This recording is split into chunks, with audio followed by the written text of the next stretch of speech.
Hello to you all. Happy midterm election night. I'm excited to be going live across multiple platforms this evening. I'm going to do my very best to connect and communicate with y'all as the results continue to come in. It's going to be an interesting night. I'm not even going to lie to you. There's going to be some things that we expect. There's going to be some things that we do not expect. I think what's important for us to do is to, yes, celebrate those victories, but then also be cognizant of what we all know has taken place already starting today. So we're going to go ahead and break that down. This is going to be a little bit different. I actually do have the news on. I love watching the news, especially on nights like tonight, because there's never a more blatant example of the level to which the mainstream media will go out of their way to try to paint things or spin things in a particular light. So what I'm going to do my best to do this evening is react to results as they do come in. We've already gotten some very encouraging news, but there is other news yet to be determined, yet to be seen, and we will be going through that together. I already know that in Florida, Ron DeSantis won, surprising absolutely no one. But there are some other races that I'm looking at. I know that there's Greg Abbott here going up against Robert Francis O'Rourke. There's many other races individuals are watching. And what I kind of want to encourage people is this. There have been a lot of individuals who have been rightfully indignified at the current status quo, and they've done everything in their power to go out to the polls and vote. And I do want to say this because there are a lot of individuals out there who were and still are very disillusioned with the election process, with election integrity, whether or not they are free and fair. And what I want to say to those people is this. When you look at voting or elections, almost like there's some sort of sporting event, perish the thought, but using that for the sake of example, if you refuse to show up and you are the opposing team, then you concede defeat and you forfeit. But if you do show up, even if the odds are stacked against you, then you are counting on the referees, the metaphorical referees, in order to make sure that you do get a fair shake. And I know that we have some referees in certain parts of the country that have not given calls in our favor. But with that being said, if you do choose to simply step out and remove yourself from that process and give up that God-given right to be able to participate in this process, then you fail to have any sort of credibility when it comes down to talking about the issues that we do have with these elections. So that's what I'm going to be doing this evening. I see we got people in the house. We got people from Ontario in the house. I've seen already there's been some reports coming out of Arizona. Ever since I started looking at the election news today, I already knew that there were going to be particular issues. And something I want to remind you of is the 2020 election. Back then, and in the aftermath of the 2020 election, there were so many members of the mainstream media who were very careful with their words. There were allegations and demonstrable allegations of the chicanery that went on in the 2020 election. But the media chose to go back to a singular refrain over and over again. That refrain was there was no widespread evidence or evidence of widespread voter fraud or voting interference. And those words are more intentional, and the more you pay attention to the way in which the mainstream media chooses to talk about certain issues, the more you understand what their agenda and what their motives truly are. Because as we all saw in the 2020 election, you do not have to have widespread voter interference or widespread integrity issues in order for nefarious powers that be to worm their way in and figure out how they are going to manipulate the results possibly in their favor. I, for the first time ever, chose to wait until election day to vote in the midterms. I voted a few hours ago myself. The lines weren't too long. I'm here in Houston, Texas, in Harris County. The whole process took me maybe 45 minutes, if that. And I was very heartened by the ability to go out and do that on election day.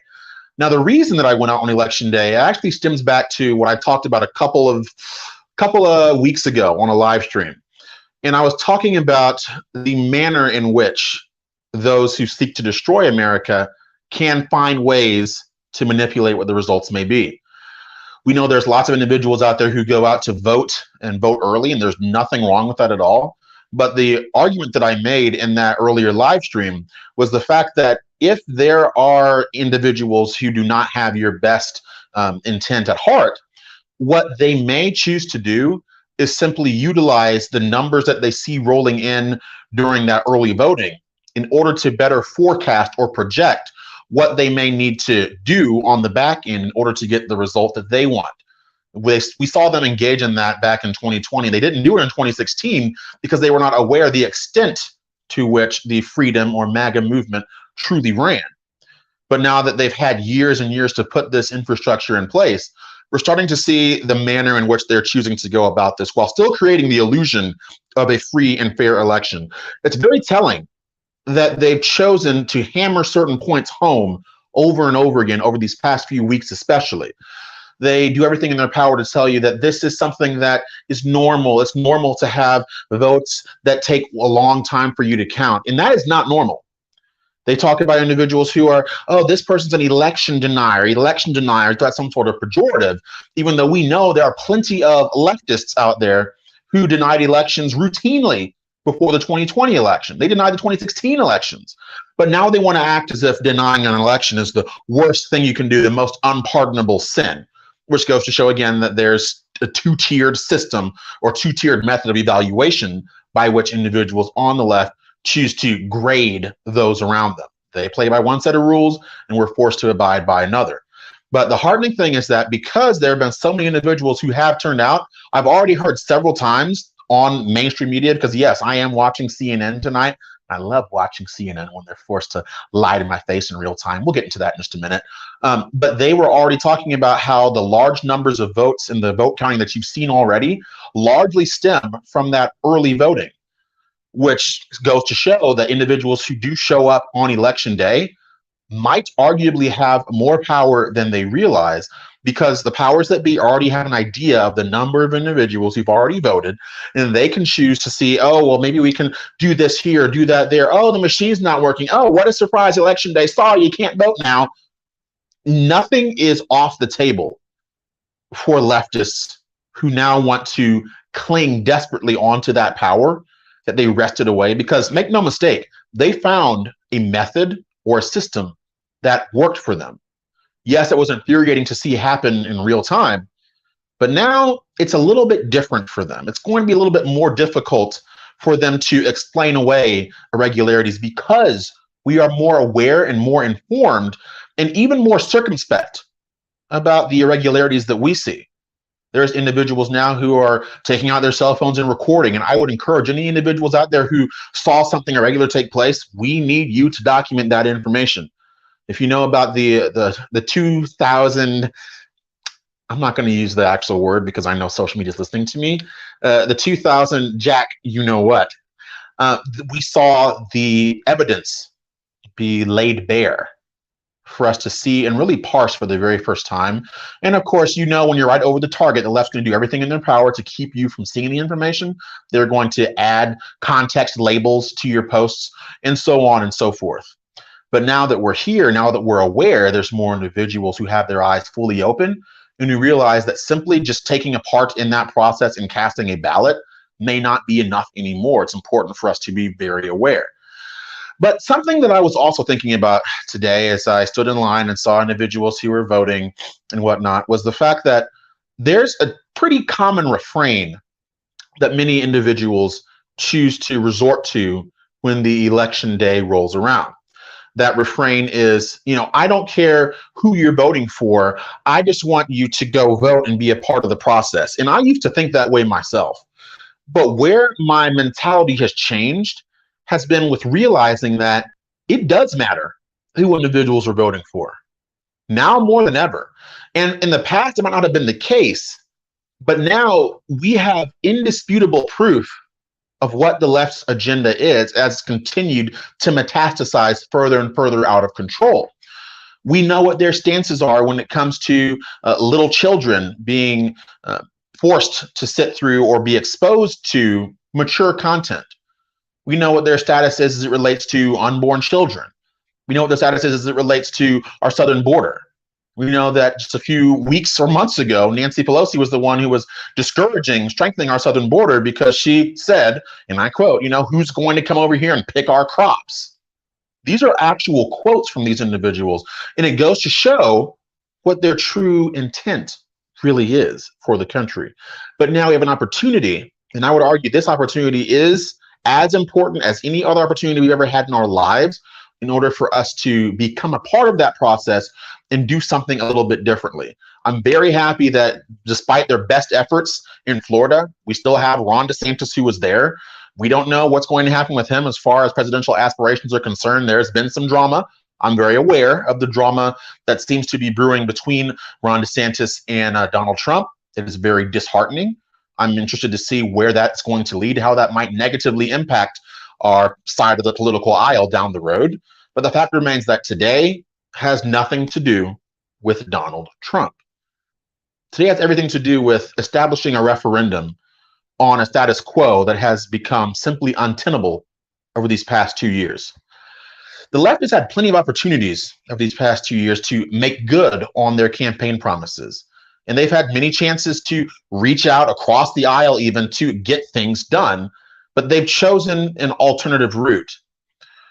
There's been so much talk about the different candidates running, and we've all seen the attack ads most recently, and they've been running nonstop. I've been getting so many mailers in the mail. I'm so tired of all these mailers trying to paint this person like this person like that, and all they're trying to do is paint individuals on the right as if they are the worst individuals in the world because we care about things like the sanctity of life and protecting the minds of impressionable children. But they've gone so far now that they are having to realize the consequences of overstepping politically. We know that, unfortunately, the Black demographic, or African American demographic in this country has been stagnant for several years, several decades even. And that is because of the Democrats' best efforts as it relates to how they're intertwined with Planned Parenthood. But we now see that they are courting a different voting bloc altogether, which is why that border stays nice and porous, because they are doing their best to invite and absorb the next perpetual victim class. But what they're realizing the hard way is that many individuals who are coming over here are coming to America because they realize how disastrous and how destructive socialism and communism truly are. And they are the last individuals who would come to a country like America only to suffer under what they were fleeing from in the first place. That's why I've been listening to the news individuals talk about, oh, we've seen more minorities who are going for Republicans now. We don't understand why that is. Really don't understand why that is. It's because at the base and core of everything, as an individual, as a grounded moral human, a parent, there's a couple principles that are very difficult to explain away. You might have individuals who in public or on social media don't speak up very vocally and who are less than vociferous. But when you would ask them one-on-one in private what their thoughts really were about encouraging a culture of rampant hedonism, when you ask them what their thoughts are on shielding young people from those influences that we know lead to a much shorter lifespan on average, there's many individuals even who are minorities who refuse to accept that as the new status quo. But the reason I mentioned earlier that the left has overstepped is because they're realizing now that by showing their real hand, they've actually done individuals on the right a favor, because they're very good at shrouding what their true intent is behind flowery words that sound more palatable. They're going to call abortion health care. They're going to call, allowing your children to go to a drag story hour, family-friendly drag event. Oh, this is just tolerance. We're just teaching them to be accepting and loving. Don't you want your child to be accepting and loving?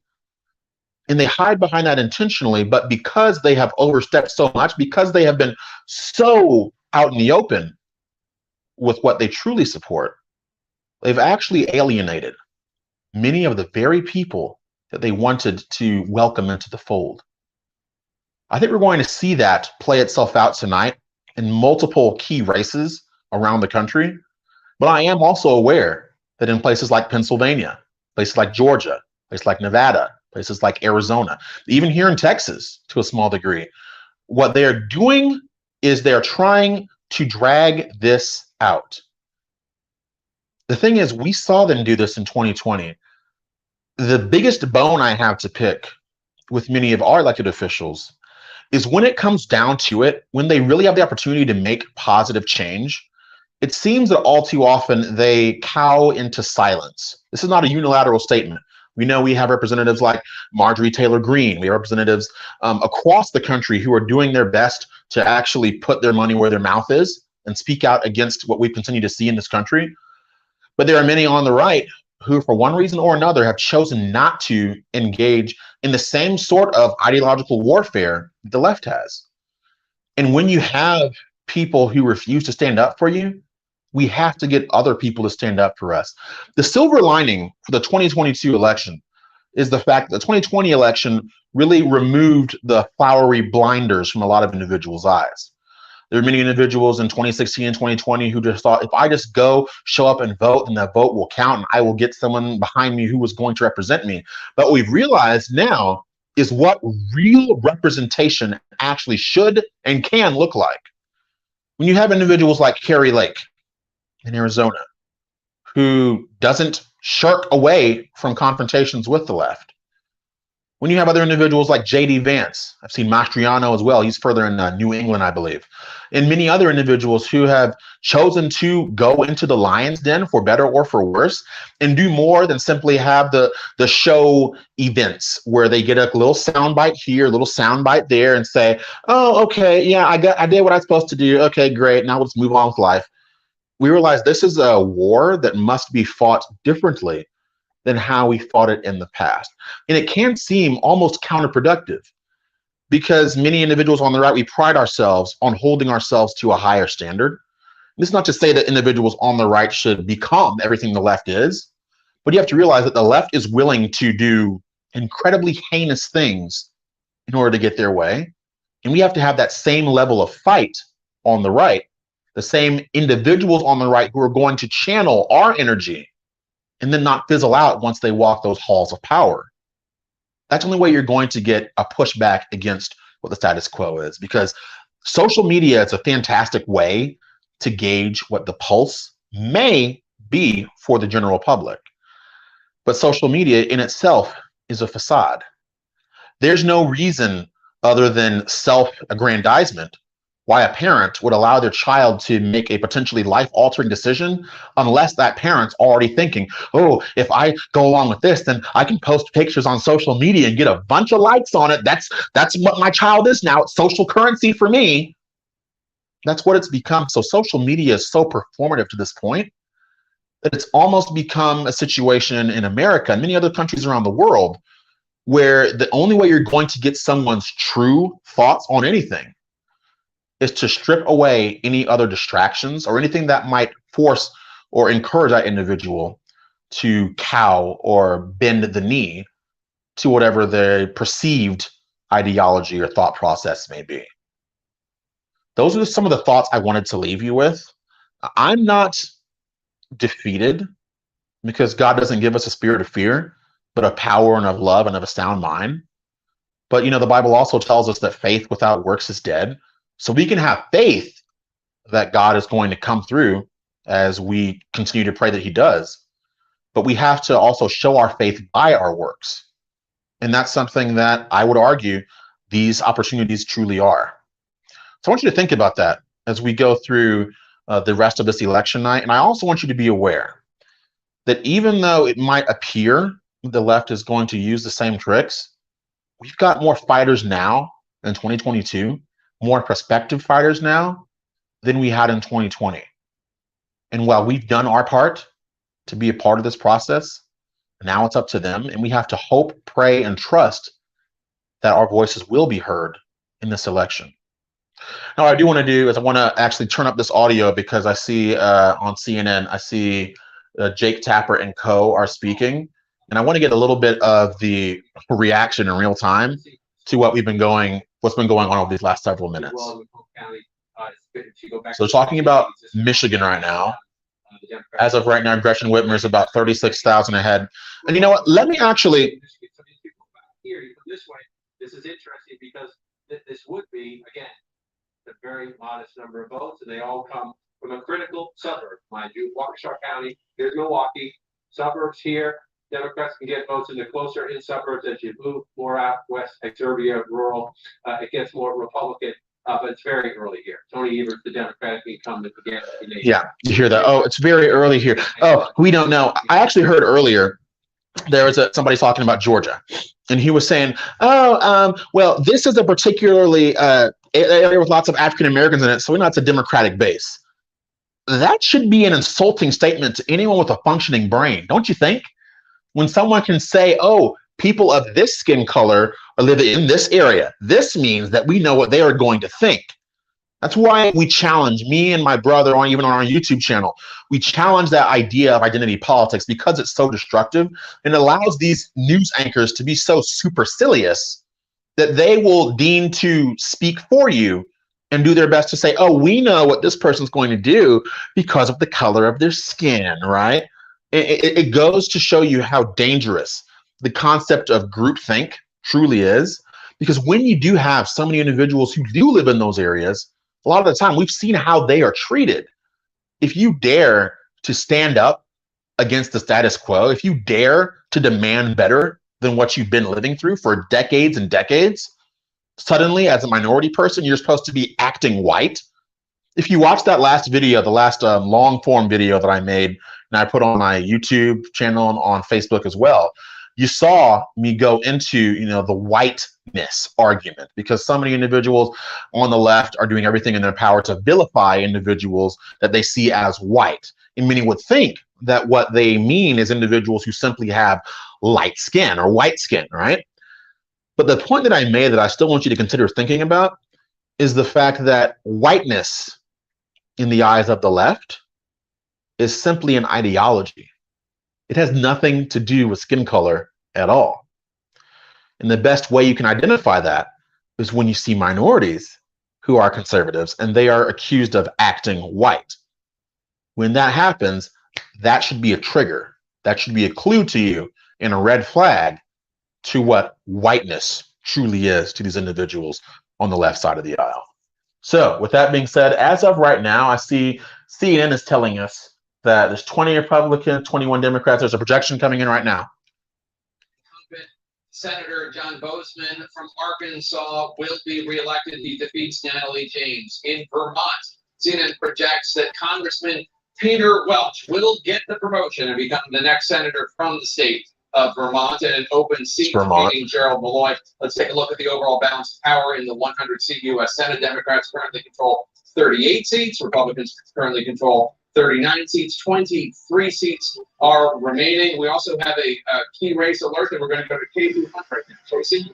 That's right, Jake. We're going to take a spin through all of these races for you. We've got a whole bunch of vote in. We got Raphael Warnock sitting at 51% right now in Georgia. Herschel Walker is 47.2. He is, of course, right now above that critical threshold to avoid a runoff. We're going to be keeping close tabs as we move back and forth here in the last hour or so. 65% of the voting there. Now let's check in on Ohio, where J.D. Vance still in the lead, but it's close. 50.3% to Tim Ryan, the Democratic congressman, 49.7%. John King is going to need to walk us through where the votes are still out to let us know if it's actually going to end up being that close. About 45% of the voting there. Now in North Carolina, look at this. Ted Budd sitting at 50%. To Sherry Beasley, 48%. This is actually a little bit of a wider lead than we've seen at some points on this race tonight. We've got 72% of the vote in North Carolina. All right, let's move now to New Hampshire, where we've got Maggie Hassan sitting at 57.8%, Don Bolduc sitting at 40.9%. Smart Republicans and Democrats that I'm talking to are looking at these numbers say Hassan is in a very strong position at this hour, but of course we only have 30% of the vote in, so we'll keep an eye on that one. Now let's go out to Colorado. This again, a reach for Republicans. Michael Bennett at 58.6%, to Joe O'Dea, the Republicans, 39.2% at this hour. But of course, we do need to know where the votes are coming in because we're only looking at 40% of them so far. Now let's check in on Wisconsin. Expected to be one of the tightest races on the map tonight. So take these numbers with a grain of salt. Mandela Barnes in the early vote out 70% ahead of Ron Johnson, the incumbent Republican, who sits at 29.8% right now. I'm sure John King can explain to us why it looks that way. There's about 40% of the vote in right now in Wisconsin. Now I want to check in on Iowa, another unexpected place on the map, but there was an Iowa poll late in the cycle from a very trustworthy pollster out there that showed Chuck Grassley, the incumbent Republican, in a tight race with Democrat Michael Franken, and some early returns show Franken out ahead 58.3% to Chuck Grassley's 41.6%. But there is very little vote in Iowa at this hour. We only have 11% in. Let's also dip in on Pennsylvania, where John Fetterman, the Democrats, at 60.5%. Numbers are moving in real time. But Dr. Mehmet Oz's 37%. This is another situation where they're going to count votes very slowly. This is one where there's already litigation challenges, questions about how these votes are going to be counted. Hear that? We expect that's going to go late into the night. Yep. 17% of the vote in Pennsylvania. Now, Boris has got some governor's races to talk to us about, some of which are in some of the same states. Yeah. I don't want to hear what the little pundits have to say.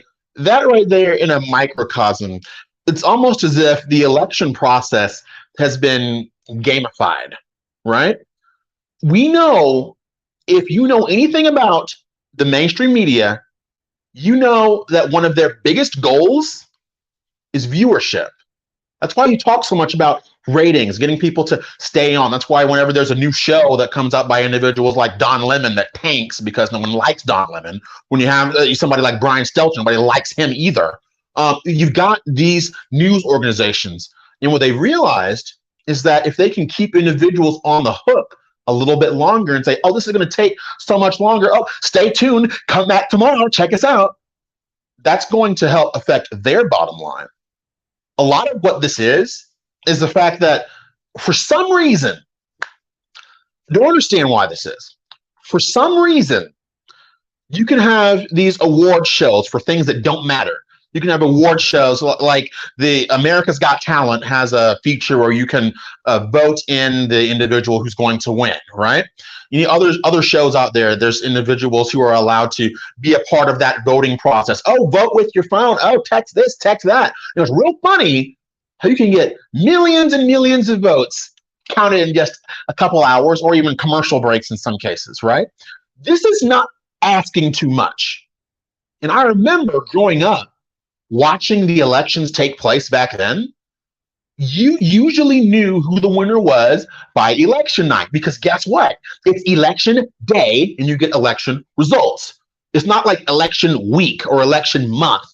At this point, you might as well prepare for election year, because if they could, you know, individuals on the left side of the aisle would be running up saying, oh, look, we found an extra box of ballots here for the 2020 elections. Oh, well, 100,000 all for Joe Biden, none for Donald Trump. See, that shows how much better Donald Trump or how much better Joe Biden did than Donald Trump. And it's ridiculous. It defies conventional logic to see how they are so brazenly trying to make this the new status quo. Nothing about what you're seeing tonight is intended to give you any confidence in the election process. Kind of leads me to my next point. One of the things I've been thinking about most recently is the fact that the goal very well may be, by these mainstream media corporations, the goal may be such that their intent is to continue to sow discord along these lines, continue to sow mistrust in the election process. Because if you do that, and then, you know, we see every couple years Republicans win, every few years Democrats win, then what you're going to see is both sides will then feel justified in claiming that the other side engaged in interference. Now, it is very telling, though, what happens when we identify interference, irregularities. There's never been a clearer example of the mental dispositions of the two different sides than these past several years. Because whenever there was a possibility that something may go the Republicans' way, if you can call it that, then what do we see? All across America, different towns, different cities. Oh, time to board up our windows because those loving and tolerant leftists are coming to show us how much they love and are tolerant of other views, other opinions. So we've seen them exhibit this behavior, and it has been coddled for such a long time. But then on the other side of the aisle, you see individuals on the right, and we're not happy about the results of the 2020 election even. But we aren't the ones who are forcing cities and towns and businesses to board themselves up because we're afraid that there's going to be a riot afterwards and there's going to be a bunch of Republicans out in the streets. And the only thing the left has to hang their hat on is January 6th. They use that footage till the cows come home. That is their one example of individuals, even on the right, even though there were agent provocateurs in there as well. That's the only example that they really have of individuals on the right expressing justified outrage. But remember, that's not okay because we are on the right and people on the right aren't allowed to voice their opinions. But, you know, if all of a sudden, if we see John Fetterman win, who can't even put two words together, if he wins, supposed to say, oh, guess we'll get him next time. And that's the whole mentality that many people on the right have had for a very long time. Is, you know, turn the other cheek, turn the other cheek, turn the other cheek. And what has that led to for us? We've seen more and more cheeks are turned, then the more steps are taken in the direction that we don't like. And because we don't have actual fighters who are willing to stand up and say this is wrong, that is why this has been allowed to persist to this degree. Looking right now on the screen, they're talking about Pennsylvania. Oh, look, John Fetterman is up. Can you believe it? Wow. I mean, it literally took them everything. They had to fly Joe Biden up there. They had to get Barack Obama out from wherever he's at. Barack Obama at the vacation home that he has, which is right by the sea, even though we're supposed to believe that climate change is the most existential threat to the world. And if we don't stop climate change, then the seas levels are going to rise by 55 feet, next year? But these are the ones who are going to tell you now who you should vote for because you don't know how to think. Don't believe your lying eyes. That really has been at the core of what the left has been trying to drive home for many voters over these past 2 years.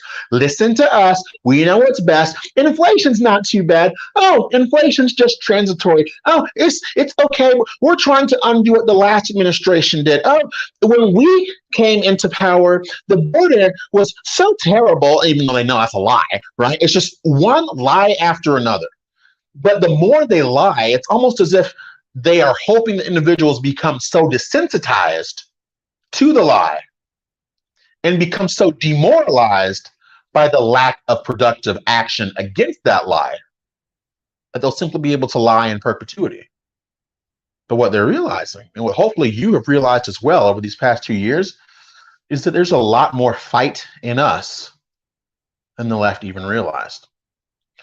The only reason I know this is because of how many individuals have come out, because of the early exit polls that are coming out, because of all that data coming out indicating that the average individual is not too happy with the status quo here in America. And you can sit there and pretend that, oh, trans issues are the biggest issues in the world, right? The trans community is 0.6% of the US population, okay? So when you have the president, the resident, I should say, sitting up there in the White House inviting some TikTok star who is, his name is Dylan Mulvaney. You can look that up for yourself.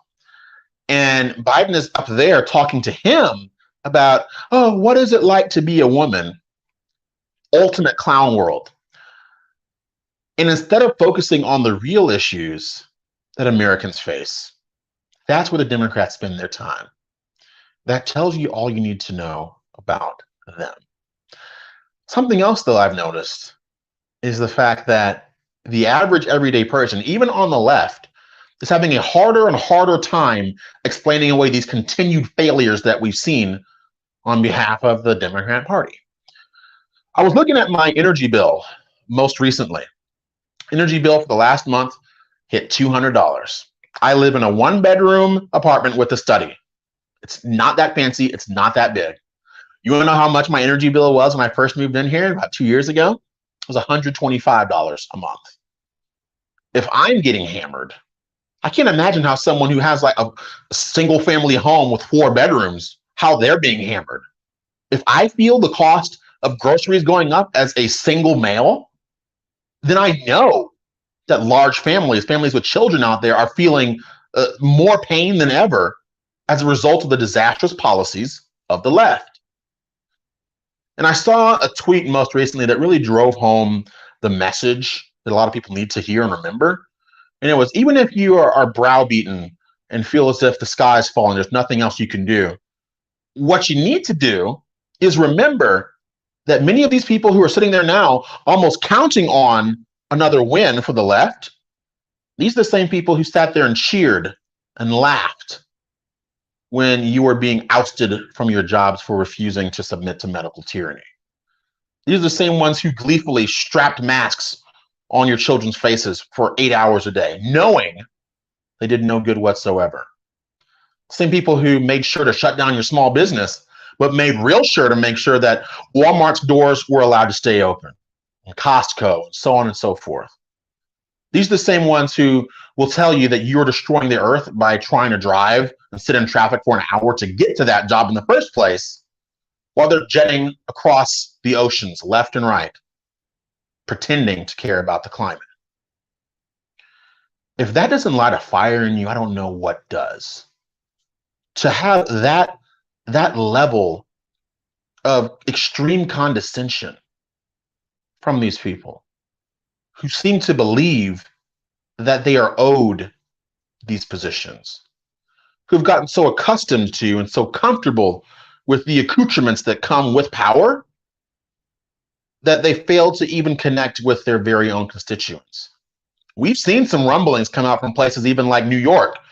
I'm sure many of y'all saw the video of AOC, and she was being rightfully called out in a town hall there a few weeks ago.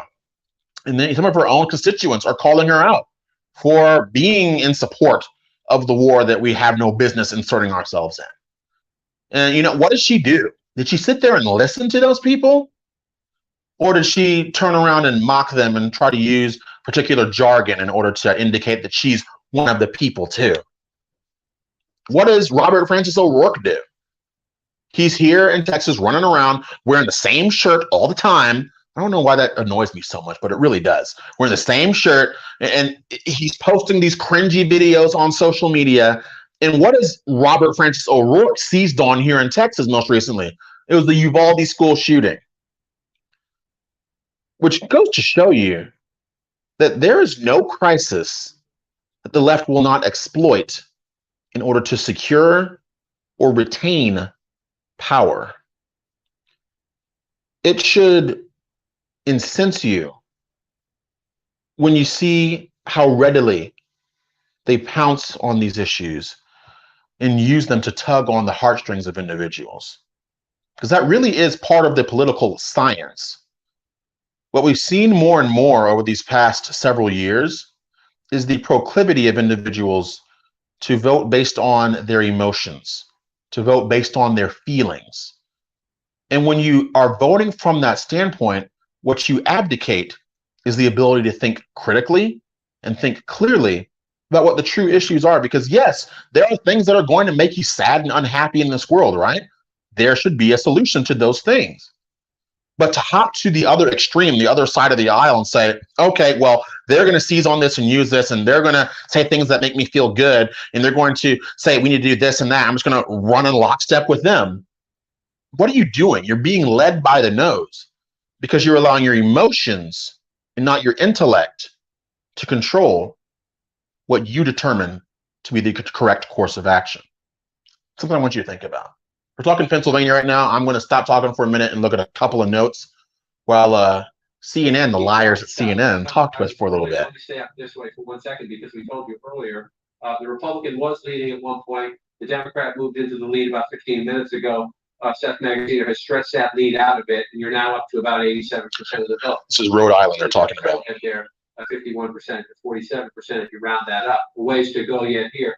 But the map, it's, if you were worried tonight for the Democrats, you're going to see a bloodbath. We're not. You don't see it in the map now, Jake, with some time to go. But you still have to say advantage Republican when it comes to capturing the net 5 to take the House. All right, look at that. We have projections. Oh, here we go. Some projections. Let's listen up. Has 3 projections. One of them is a pretty significant one. CNN is projecting that incumbent Democratic Senator Michael Bennet will be reelected, defeating Joe O'Dea. Didn't Michael Bennet run for president back in the day? A lot of hopes that Joe O'Dea was. His face looks way too familiar. Bennett in purple Colorado They fell short, which indicates that this is not necessarily going to be the kind of night, the kind of great night Republicans were expecting. Two other projections in Maryland, Democratic Senator Chris Van Hollen will be reelected, CNN projects, defeating Chris Chapee, Republican. And in North Dakota, CNN is projecting that former governor and current Senator John Hoeven will be reelected, defeating Democrat Katrina Christensen. The balance of power in the U.S. Senate, as you know, 100 Senate seats. Democrats currently have 40. Republicans currently have 40. There are 20 seats remaining. That's what we're going to be doing for the rest of the night and perhaps a few more days after that. Republicans, of course, remember, need to pick up one net Democratic seat in order to regain control of the U.S. Senate. We have governor's races, of course, now as well. And you know what?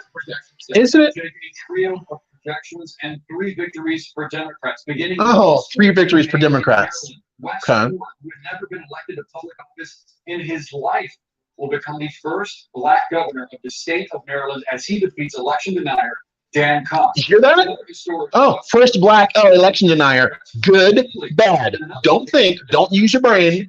We're talking about Massachusetts now, but still, he's the first Black one, right? That's what the Democrats always do. It's all. I'm going to mute them for a minute. They always say, he's the first Black individual. Oh, we love minorities so much. Huh? He won against the election denier, even though there are hours and hours of leftists denying the results of other elections.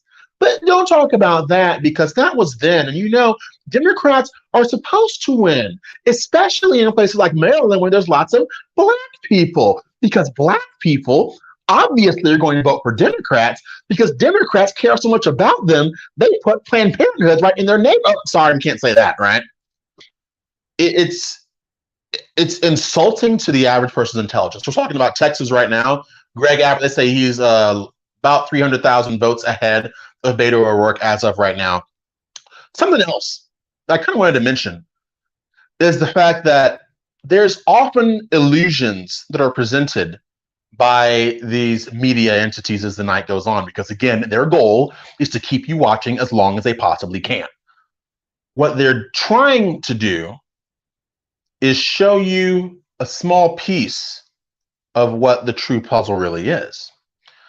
They know that if they were to call the races, that would be it. There'd be an era of finality. But of course, the more they can keep you on the hook, the more they can hopefully keep you watching later on.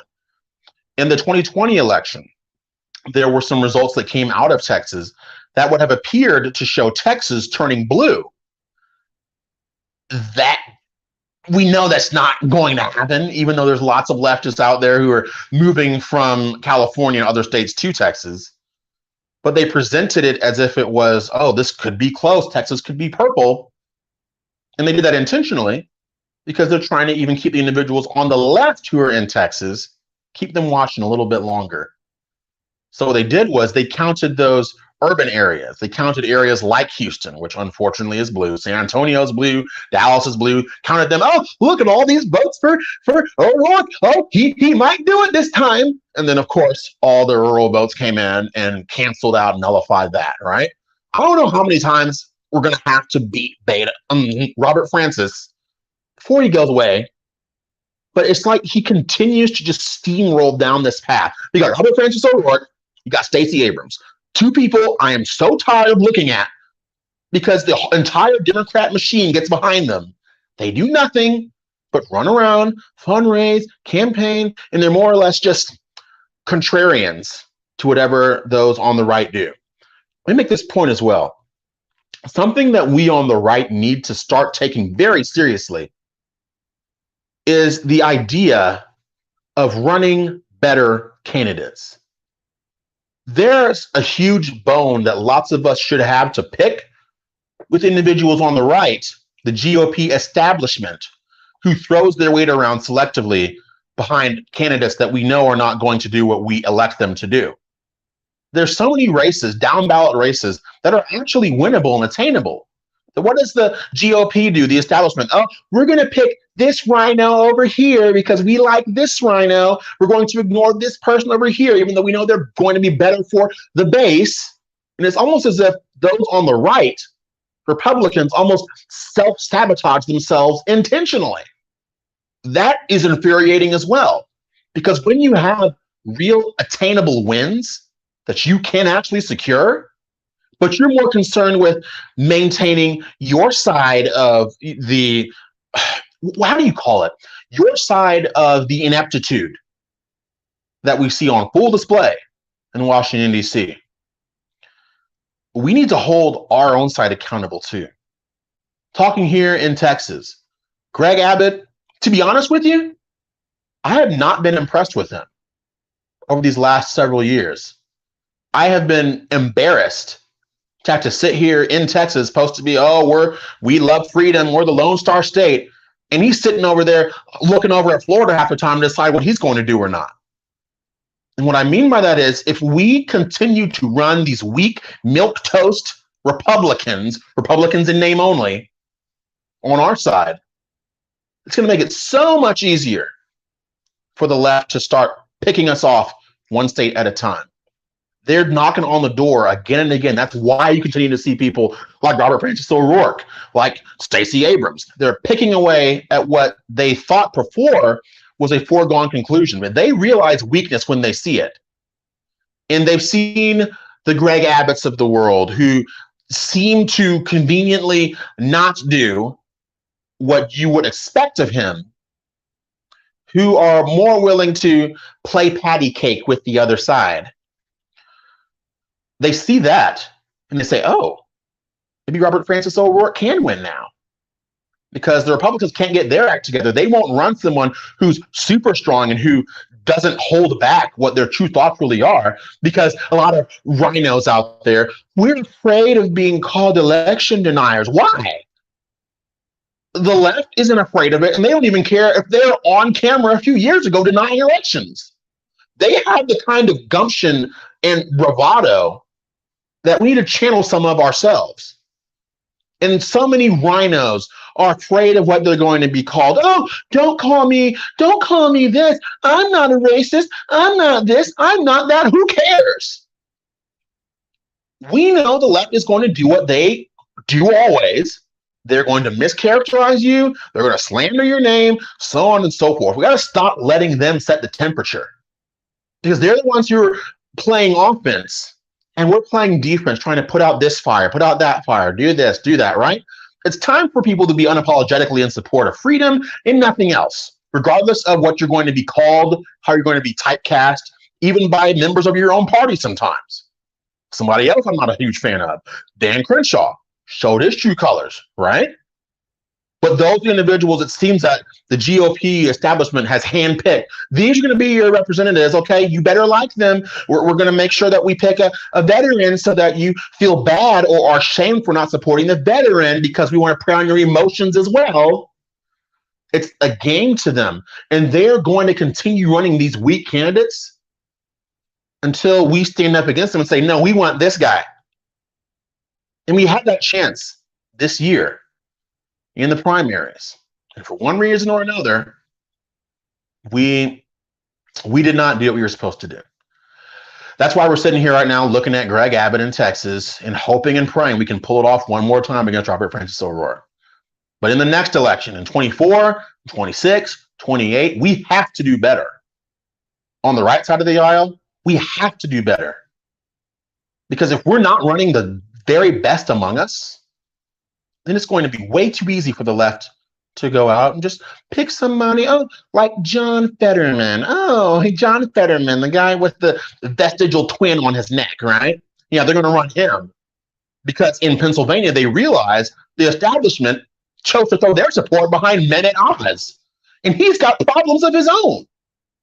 Why can't we throw our support behind individuals who we know are going to stand up for us, who are battle tested, who aren't going to turn tail as soon as the election happens or the primary happens and say, you know what, I actually don't support this. I just said it to get elected. Ha ha, joke's on you.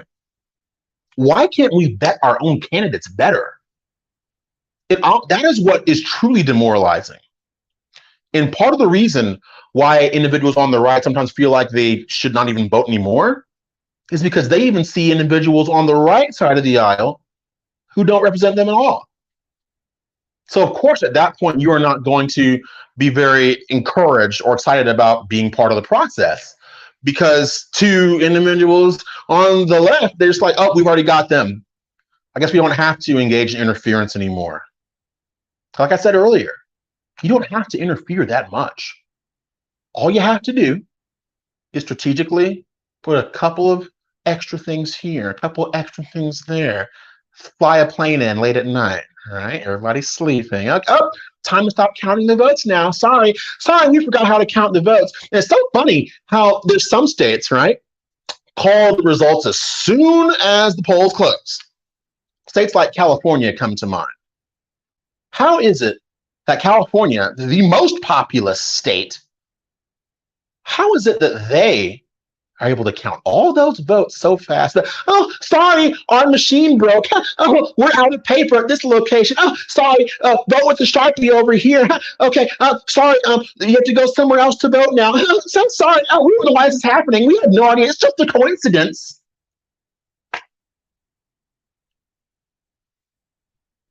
I almost said some words that I regretted. I'm doing my best to keep this a family-friendly broadcast because all it requires you to do is think. Yes, there's going to be machinery or technological issues, of course. But when you have them in these areas that you know the left wants to retain, and that happens over and over and over and over again, that's not a coincidence. You don't just run out of paper magically on election day. You don't have these irregularities take place. And they know that you know, but they're hoping that maybe if enough Republicans just throw in the towel, I'm just going to stay home, it's not worth it, they won't have to use their emergency plans. And I would counter that really is what the left intends to do with this election. They've been caught already in 2020. They know they've been caught. And now what they're going to do is they're going to try to find a different way to make it appear as if our voting process is still the same when we know it's not. Oh, how much vote are we going to get in now? Oh, let's check in on Arizona. Oh, sorry, we can't call Arizona. Sorry, we can't call that. Oh, well, no, we can't call Pennsylvania. Oh, you know, Nevada, we don't know. Michigan, oh, we don't know yet. They'll give you one or two here or there. They'll give you Florida. Okay, yeah, we ran Charlie Crist. He's an idiot. Nobody liked him anyway, right? But in Pennsylvania, we might not know for 10 days. So election day is just a whole month now. Yep, just accept it. It's normal. It's normal. Move on. And they're allowed to do whatever they want on the back end.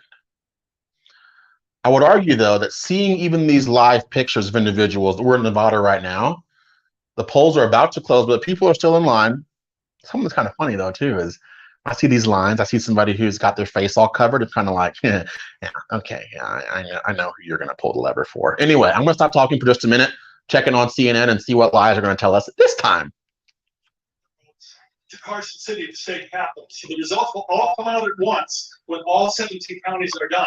So that could take a long time. So the polls close officially in 7 minutes, but we should not expect results coming for a long time because of what I just told you. I can't believe you're walking in that line the entire live shot. That is indeed a long line. Let's go to Sarah Seidner, who is in Phoenix, Arizona, Maricopa County, getting a sense of what's going to happen there. Obviously, listen to this. You've been reporting on some of the problems that have been happening in Maricopa County. How are things now?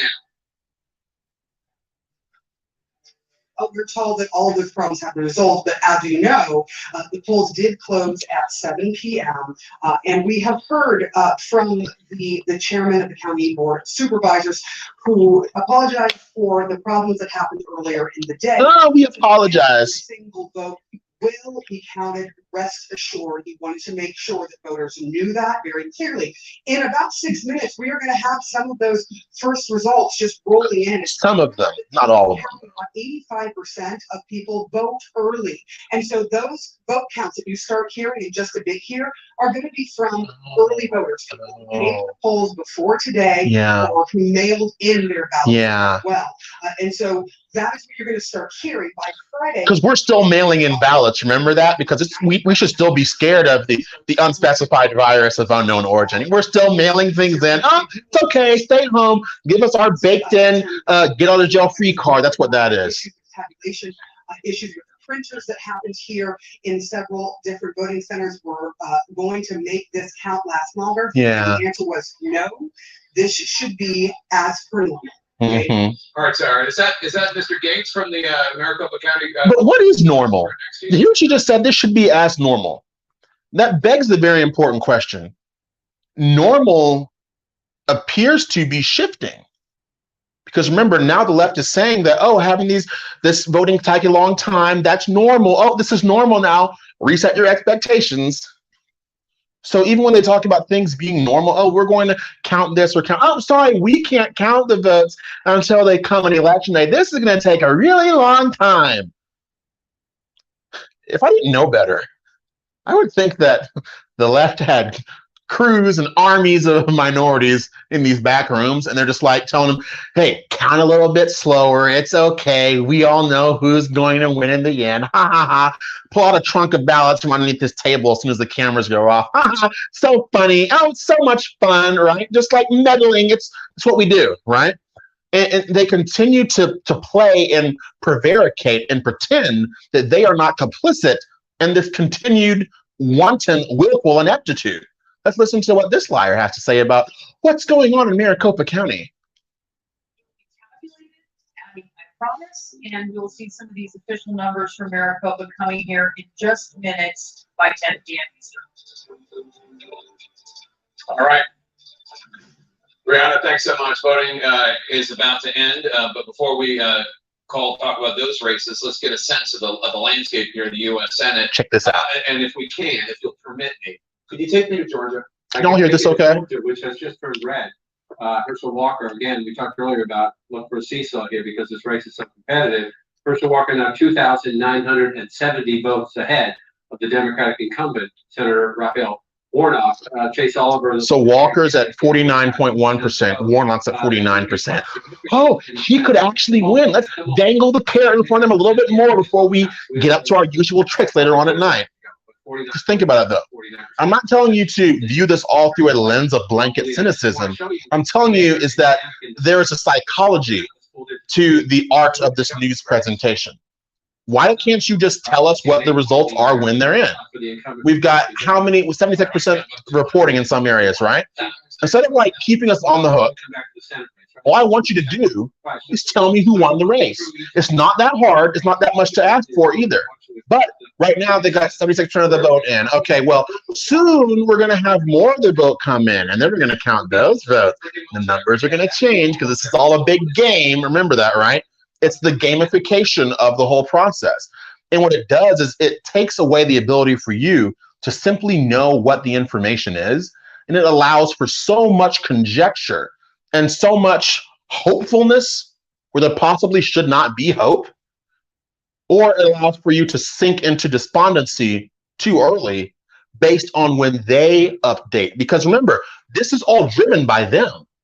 Even in 2020, they were the ones who were saying, oh, our sources will tell you when the election is called. Oh, the AP told us, CNN told us, now it's okay, right? So they themselves have made themselves the arbiters of truth in what is real, and they are going to keep you on that hook as long as they possibly can before wresting that away from you in some cases in the most ridiculous fashion. It should make you upset to see them continue to do this. And even if we are pulling out the win, even if we do pull out the win tonight in some of these key races or in the next couple days, we have to do better. This as a status quo is untenable. You should never be okay with an election process in a country supposedly as sophisticated and technologically advanced as America. And we're sitting here saying, we don't know how many votes are in. It could be a couple weeks. We're supposed to be one of the best countries, the best country on the face of the earth. And now magically, we can't count votes. Oh, we can't find paper to put in the machines. Oh, the technology broke down. It's not an accident. And the more that they do their part to convince you that this is the new normal, the more you have to push back against it. Now, here again, in Nevada, certain Senate races, what they're saying is, oh, it's too early to call. So what we're going to get to at the end of tonight, more or less, at the end of November 8th, 2022, is you're going to more or less see how the country voted in every state, but the few swing states that the left knows they need. And then you're going to see much of what we saw in the last election, I would argue, happen again. You're going to see them start to say, oh, well, now we got some more votes in here. Oh, we found some more votes magically here. And that's not going to do anything but sow further distrust in an election. And if that is what is going to take place, and it seems they're telegraphing that punch very much, then the next question should be, what is their end goal? If the left is going to do this every election, then at some point they're going to have to realize individuals on the right aren't going to put up with it. Now do you see why they've been calling you domestic terrorists? They've been calling you the instigators, oh, election deniers, they shouldn't be allowed to walk free. There's laying the groundwork for what they know is the inevitable end result of what happens when individuals are so disenfranchised by a system that is designed to constantly and consistently subvert their will. That has to be what the end goal is. If you think about it, what else does this do? Even if things are free and completely fair, and let's say that Republicans do start winning a lot, then of course now at this point, the left will go back to their corner. They will come out and accuse the right of election interference. So when you have those two sides constantly going back and forth in a metaphorical ping pong match, eventually someone's going to snap. And what they're hoping is that if they can stir up just enough righteous anger on the right side, then everything that they've been accusing us of preemptively will suddenly be more plausible. Because what else are you supposed to do when you don't have a voice in a country that was founded on the precepts of being able to have a voice, as it were? Think about that. Now in Georgia, again, remember what I just said. Last time, a few minutes ago, we were talking, Walker was at 49.1%. Now Warnock is ahead by 2,000. Oh, back and forth. Keep watching, keep watching. Now, I do know that there were some issues with Herschel Walker. I do realize that he may not have been the most or the best candidate. But the fact that he is even remotely in this has to tell you just how much individuals don't like what's going on in Georgia. Now, looking at Pennsylvania, they have John Fetterman, who is 146,000 votes ahead of Mehmet Oz.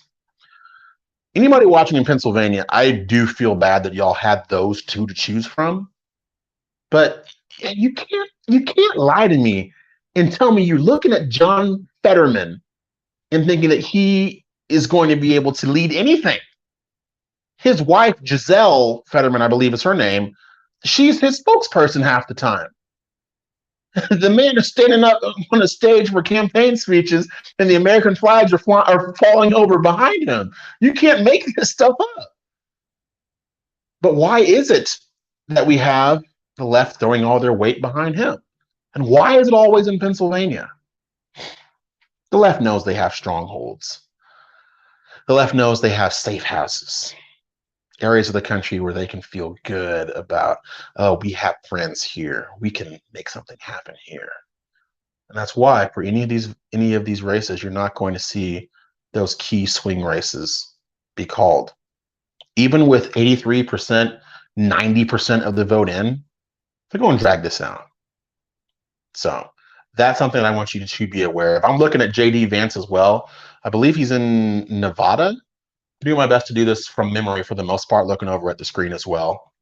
The intent of tonight was to give you some real-time feedback from myself My plan was to go live at least for a couple hours. I don't know if I'm going to, trim and post certain bits of this video later, but I do want to say to everybody who's watching, people who are watching on Facebook, people who are watching on YouTube, I want to say thank you for tuning in and even spending part of your night with me. I don't expect you to just sit there and watch me the whole time. You can feel good about popping out, popping back in. I'm going to be here for a while. I got my phone all charged up. I got my water right here. I got my iPad right there, my TV right there. I'm listening to all this news all at once. But this is the least that I can do, because I remember how alone I felt on election night in 2020 when I was crunching the numbers by myself and seeing the results come in and counting and doing the math and saying, you know what? We're going to win this. And then waking up the next morning and feeling like I'd been punched directly in the gut.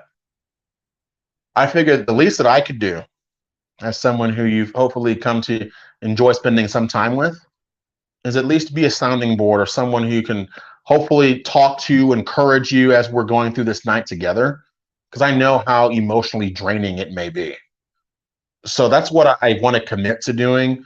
And the production value might not be what everyone might expect, but I'm doing the best that I can here on social media to hopefully make it worth watching for a little bit. And I'm not sure what we're going to see at the end of tonight. I do know that there may be a stall in place where there might be people who say, okay, we're just going to see how this plays out. And then we'll know when to stop counting votes. Then we'll know when to do X, Y, and Z, right? So that may be another strategy. I would have to think that even the fact that individuals at CNN are talking about how some turnout has been concerning for the left side, it does speak to possibly a little bit of arrogance on their side, thinking that they continue to march down this path towards the destruction of America, people would fall lockstep behind them. It's very, very hard to find people who will sign on to their own destruction. Of course, it's very easy if you are uninformed or misinformed, which is why the left is going so far out of their way to court the next generation, to court people who are in my generation. I just turned 31 yesterday. Thank you to everybody out there for the birthday wishes. But I look around at some of my peers, a lot of my peers, unfortunately, and I wonder, what is it, if anything, that goes through your mind? How can you believe and accept these blatant lies being told to you? It's because for many individuals, they're not forced to actually be true adults until much later in life. Many members of my generation have been coddled by parents who did work very hard to provide for them. And now they think that they are owed these life pleasures and a leisurely, happy life by default. One of the biggest lies you can ever believe is the fact that someone owes you anything. That's one of the biggest differences between my generation, unfortunately, and many of those who came before, members of the greatest generation. Those are the ones who learned what true hardship really is. They're the ones who learned how to just get by, how to wake up every day for 35, 40 years and go to the same job and provide for your family. These are all the values that the left wants to strip away. Because think about it. This shift away from traditionalism has been all about, okay, let's start berating the men so that the men don't have that natural confidence anymore. Let's start telling the women they don't need the man anymore. Let's, instead of having the woman be able to raise up children in the nurture and admonition of the Lord, which was the status quo not too long ago here in America, let's make the woman believe it's better to become a slave to a corporation. A corporation is going to make sure that the mother or even the father can't take care of the children. And then we'll be able to get the children, get them in our clutches. We'll have them for 8 hours a day and we will brainwash them so much that by the time they come home from school, by the time they do fully mature, their minds are warped beyond recognition or beyond salvaging. That really is, in a nutshell, what the left has been doing for these last several decades. Selling that lie, telling women, hey, it's better for you to go out and just work a job for all these hours and stay away from your kids. We'll take care of your kids. And now you're starting to see, oh, we know what's best for your kids. And if you don't call your kids the right pronouns, we'll take your kids away from you because you are raising a child to be, and you're confusing them because the teacher should take on the role of the parent now because the child belongs to the state. That really is what the left believes. Saying, oh, yeah, sorry, parents, but you don't know what's best for your child. After all, you barely spend any time with them at all because you drop them off at school for 8 hours a day. You go to your job so you can get a couple of rubles stapled together so you can go back home to afford to live in your little tiny house where the rent's going up, where you can barely afford to heat and cool it. While you're doing that, becoming a slave to the state, we'll take your children, we'll take them around to Drag Queen Story Hour, and then we'll have them do marches in school about waving the rainbow flag back and forth. Oh, so loving and tolerant. Oh, and then you know what else we'll do, parents? Then we're going to bring some large men with lots of makeup, wearing fishnets, and they're going to gyrate around in front of your children.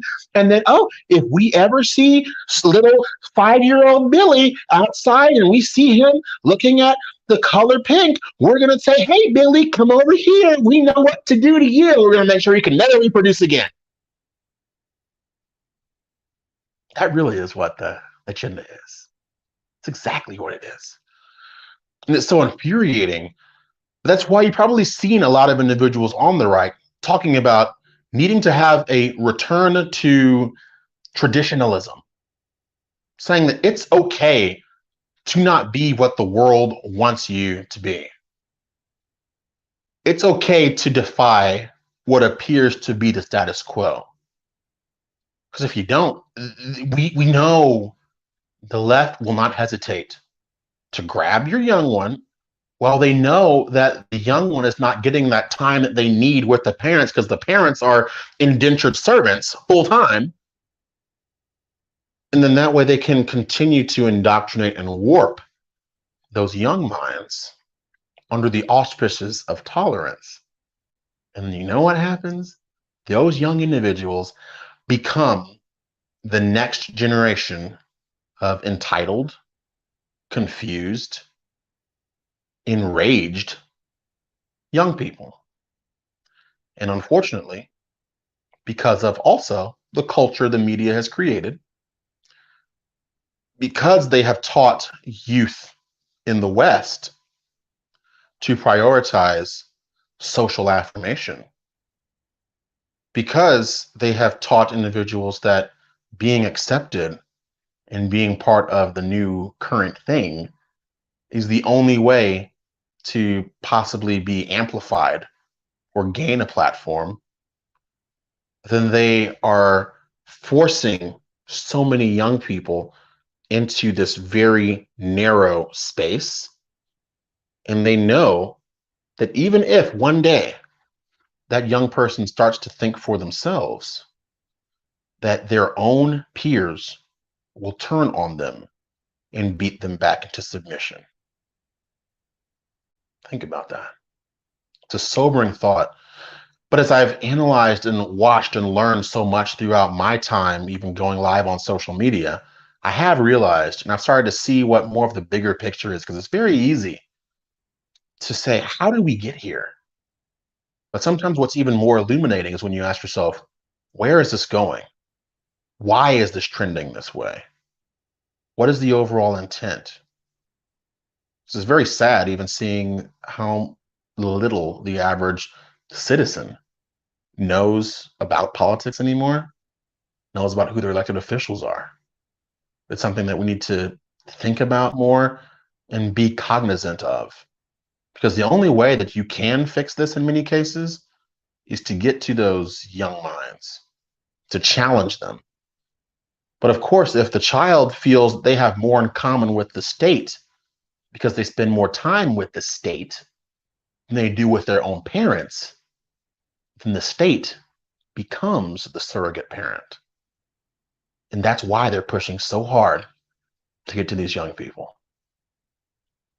I want to listen now because Van Jones is on CNN now. I'm sure he has lots of wonderful, super smart things to say. I'm going to stop talking for a bit, take a sip of water, and I'm going to jump right back in. They're still standing. Does she won? I think me. Actually, no, I changed my mind. I see people from Ohio in the House. I see Angie Sims Glass. Something I haven't done a very good job at is actually acknowledging individuals during my lives, because usually my lives are very short. Now that tonight, I feel like I have so much more time just to say what I want, speak extemporaneously. I love it. So I do want to spend a little bit of time at least engaging with, and I'm going to read out the names that I see from the Facebook live stream or the YouTube live stream. I see Kelly, who I want to be from YouTube. Thank you for joining. Joy Ray, Damani, you're such a blessing to us. You are a blessing to me. Thank you. Special thank you to everyone who has taken time out of their night just to spend a few minutes with me. Hopefully I gave you some encouragement, or was hopefully able to give you a little bit more perspective. Valerie Mounts, I see you as well. I love reading through your comments, even after the live stream is over with, because y'all are the reason that I do what I do. Y'all are why I spend so much time and sacrifice time I could be spending myself relaxing, trying to do better, do more than what I thought I could. I see Alicia Torres in North Texas. Teresa Reynolds from Arkansas. Love you. I love you as well. Bring it on. I want to see where you're watching from. Luke Burns from Brisbane, Australia. Good day to you as well, my friend. Thank you for joining me all the way across the other side of the world. Mississippi, Neva B, thank you so much on YouTube for joining. New York, Jessica's in the house. New York is looking interesting, holding out for hope. Thank you for doing this. I'm very excited to see what happens between Kathy Hochul and Lee Zeldin. They are in New York. Hopefully we'll get some positive results from there. Keep the comments coming in. Jan Kuhn Lindsay, thank you so much for the comment. Gina Ray, election year. I see Earlene Ashbaugh from Amelia Island, Florida. Congratulations living in Florida. I am so happy for y'all. We need DeSantis there now more than ever. And I'm almost jealous that y'all get him and we don't here in Texas. Andrew Gillespie, I think you're in California, my friend. My heart goes out to you, but I have so much respect for our California Patriots. I see Iowa, Lisa Winterscheid, I believe. Kelly, who I want to be. Aaron Fight from Northeast Georgia. Georgia in the house. My eyes are on Georgia. I do see Jennifer Faulkner, Illinois in the house. Austin, Texas. Marina Herrera. Susan Lloyd from Alabama. Alicia Torres says East Coast is a mess. Luke Burns says our voting system is just as corrupt. I believe Luke is the one watching from Brisbane. Ben Wilburn in the house. Thank you for your comment as well. I see Hungry Horse, Montana. Montana is beautiful. Big sky country. Hello to you, Cindy DeLay. Thank you all for engaging with me in those comments. I do my best to try to engage as I can. Michelle Straka Bryant, appreciate all you do. You're so well informed. Watching from Ohio in the house. I really do hope that, I believe it's JD Vance is able to pull off the upset up there. I am watching Ohio. Will continue to keep my eyes on Ohio as well. Elaine Yunkin, Northeast Ohio. Thank you, Damani. You're a true patriot. Y'all are all patriots. We're all a family here. And that's one thing that brings me so much joy, is the ability, and I see you, Karen, from Wisconsin as well, is the ability to build a platform, even in spite of what the left would try to do to silence my voice. It's not been easy these last 2 years. Fun fact, I actually started going live. This is super fun fact. I started going live regularly for the first time right around the 2020 elections. So it's kind of funny. This is almost like my 2-year anniversary of sorts. And I'm not going to lie to you, it's taken a lot of time. I spend lots of time, lots of effort trying to bring you guys messages and commentary and make it a little fun to watch at the same time. But it does take a lot. But it's a labor of love that I love doing for y'all. And I want to say thank you so much for tuning in even as you can and being a part of this community that we've built. It warms my heart to see your comments, and I'll continue to make this content as long as God gives me the breath and the energy to do so. I see a question from Noel. Will Fetterman win Pennsylvania? I want to say no. I don't believe he's going to win Pennsylvania because I feel like the left has to know that they just picked a terrible candidate. But we know the left has no shame. So we really will see what happens in these next coming days, because we're going to drag Pennsylvania out. Pennsylvania are probably one of the very last states that's called. Pennsylvania probably will. I could see Arizona being the same way. They're going to lock it down for a couple states, and they're going to keep you on the hook for as long as they possibly can. Teresa Reynolds, thank you. Jessica Hatch, I see you saying the same. God bless you as well. I can only see a few comments at a time. Long Island, New York. Last I saw in New York, I believe Kathy Hochul was out to an early lead. But of course, like I said, again, this is gamification. This is the media trying to keep you watching as long as they can. So we will see what happens when more votes are tabulated. I don't know how you can vote for a Democrat in a place like New York or California. After what they did to you, how much they tried to dehumanize you and put you in a box, keep you from providing for your family. I don't know how you can vote for them. So I'm sure they're working around the clock trying to figure out how they're going to swing things in their favor over there. I see Lori Kopp, neighbor. I can't pronounce your last name. DeCairo from Illinois. Thank you for tuning in. But yeah, so that's my thoughts kind of on Pennsylvania. I kind of identified a couple key states that we needed to keep an eye on. To be honest with you, I was never worried about Florida. Never, ever. And to be honest with you, I'm almost as confident with the Texas results. The reason why is because these aren't the areas where we've seen so much interference or irregularities. What I knew was going to turn into a long night was Arizona, Pennsylvania, even possibly Michigan to a certain degree, Georgia as well, because those are the areas that also the left spent lots of time in 2020. And the reason I'm approaching it that way is because when the left found out what worked, then what purpose would it serve them to try to invest so heavily in other states where things might be different when they can simply even just tweak down the level of interference in those same states they were able to get that result in 2020? It makes sense if the infrastructure is already baked in. So that's why I think that they've chosen a couple states where they are not going to give you results, where there's going to be irregularities, because we know what they're trying to do. So I'm not throwing in the towel on any of these contests that are still out there. I still have hope. I'm so incredibly encouraged by the numbers of individuals I've seen out there standing in line, waiting in line, regardless. That kind of energy, that kind of sustained pressure is what we need to fully break whatever hold the left has on this process. And the more numbers they get in at the last minute, the harder it is for them to pull off again what they did 2 years ago. Serena Sanders, I see you coming in. Karen Gudex, I hear they're cheating again in Wisconsin. Yeah, it's we've had chances on the right. That's kind of why I talked about earlier about the fact that we haven't had enough people on the right who are willing to stand up and take those slings and arrows and really make that positive change, because we know what they're doing. That, I would argue, is more frustrating than anything else out there. We saw them do it once. We saw all the documentaries come out. We knew they were going to do it again. But there seems to be an inclination, particularly amongst social media figures, if you will, or politicians who have warmed to social media, where these politicians now view their social media feeds as, oh, this is how I'm going to stay relevant and cool, right? So instead of addressing those real issues, they will toe the line in order to maintain whatever perceived clout or stature they have on these social media platforms. Social media is a big business. I won't lie to you. There's so much money that can be made. And I'll tell you, there's a lot of even influencers out there who they just see this whole movement as a way for them to make a lot of money, and they're doing it. They know how to tweak or play on emotions to get you to buy this t-shirt, buy this book, do this, do that, so on and so forth, right? But what purpose does buying merchandise from a politician or buying a book from a politician or from a creator serve when nothing demonstrable is coming out from that support? Linda Hayes, I see your comment from Tennessee. Thank you so much for joining us tonight. What purpose does that serve?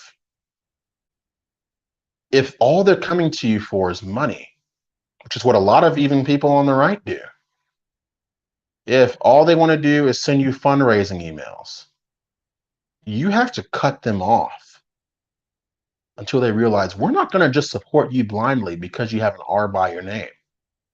Those days have come and gone. What we're going to do is we are going to spend our time and our money and our efforts on individuals who aren't afraid of possibly being deplatformed. I'll tell you right now, some of the best people to have in the House and Senate right now are the ones who aren't on social media because they got banned and kicked off. That's the kind of energy I want. I want you to be out in the streets. I want you to be, and I mean out in the streets in a metaphorical sense. I want you to be willing to go ideologically toe to toe with these people. I want you to fight fire with fire. I don't want you to just be someone who types out a strongly written letter and talks about, oh, we are going to change this, blah, blah, blah. Let me get my soundbite from my next campaign. I want the energy of the people who have been banned and kicked off social media. There's a reason they're not allowed to be on social media. Honestly, I wonder why I haven't been kicked off yet myself. Hopefully I'll get there one day. But that's the kind of energy that we should be demanding. Social media doesn't mean anything. We know social media is fake. We're seeing so much be revealed about Twitter even right now since Elon Musk took it over. There's so many bots, manipulation. It's all about ads to these social media companies. It's all about extracting information and money from you.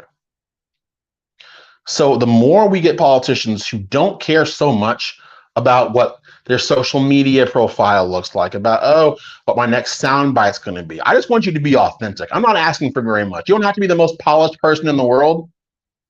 But people, Americans, freedom fighters, we recognize and can identify true passion when we see it. And that's all we're asking for, is to be authentic with us. Don't be someone who simply says the bare minimum or who does the bare minimum. Be someone who is going to be consistent. That's all we're asking for. And if we can get people who are like that, if we can get those who are banned to start representing us, they have the same energy that we have. Because you know what? All these politicians out there, the Dan Crenshaws of the world, all these other individuals out there, they won't stand up for you when it matters. When you're thrown in Facebook jail or banned from YouTube commenting or banned from commenting on Twitter or Instagram or deplatformed, they're not standing up for you. They're very hard pressed to in many cases but the minute something happens to them, oh, someone flagged my post. Oh, got a post about it now. Then are they fighting for you or are they fighting for themselves?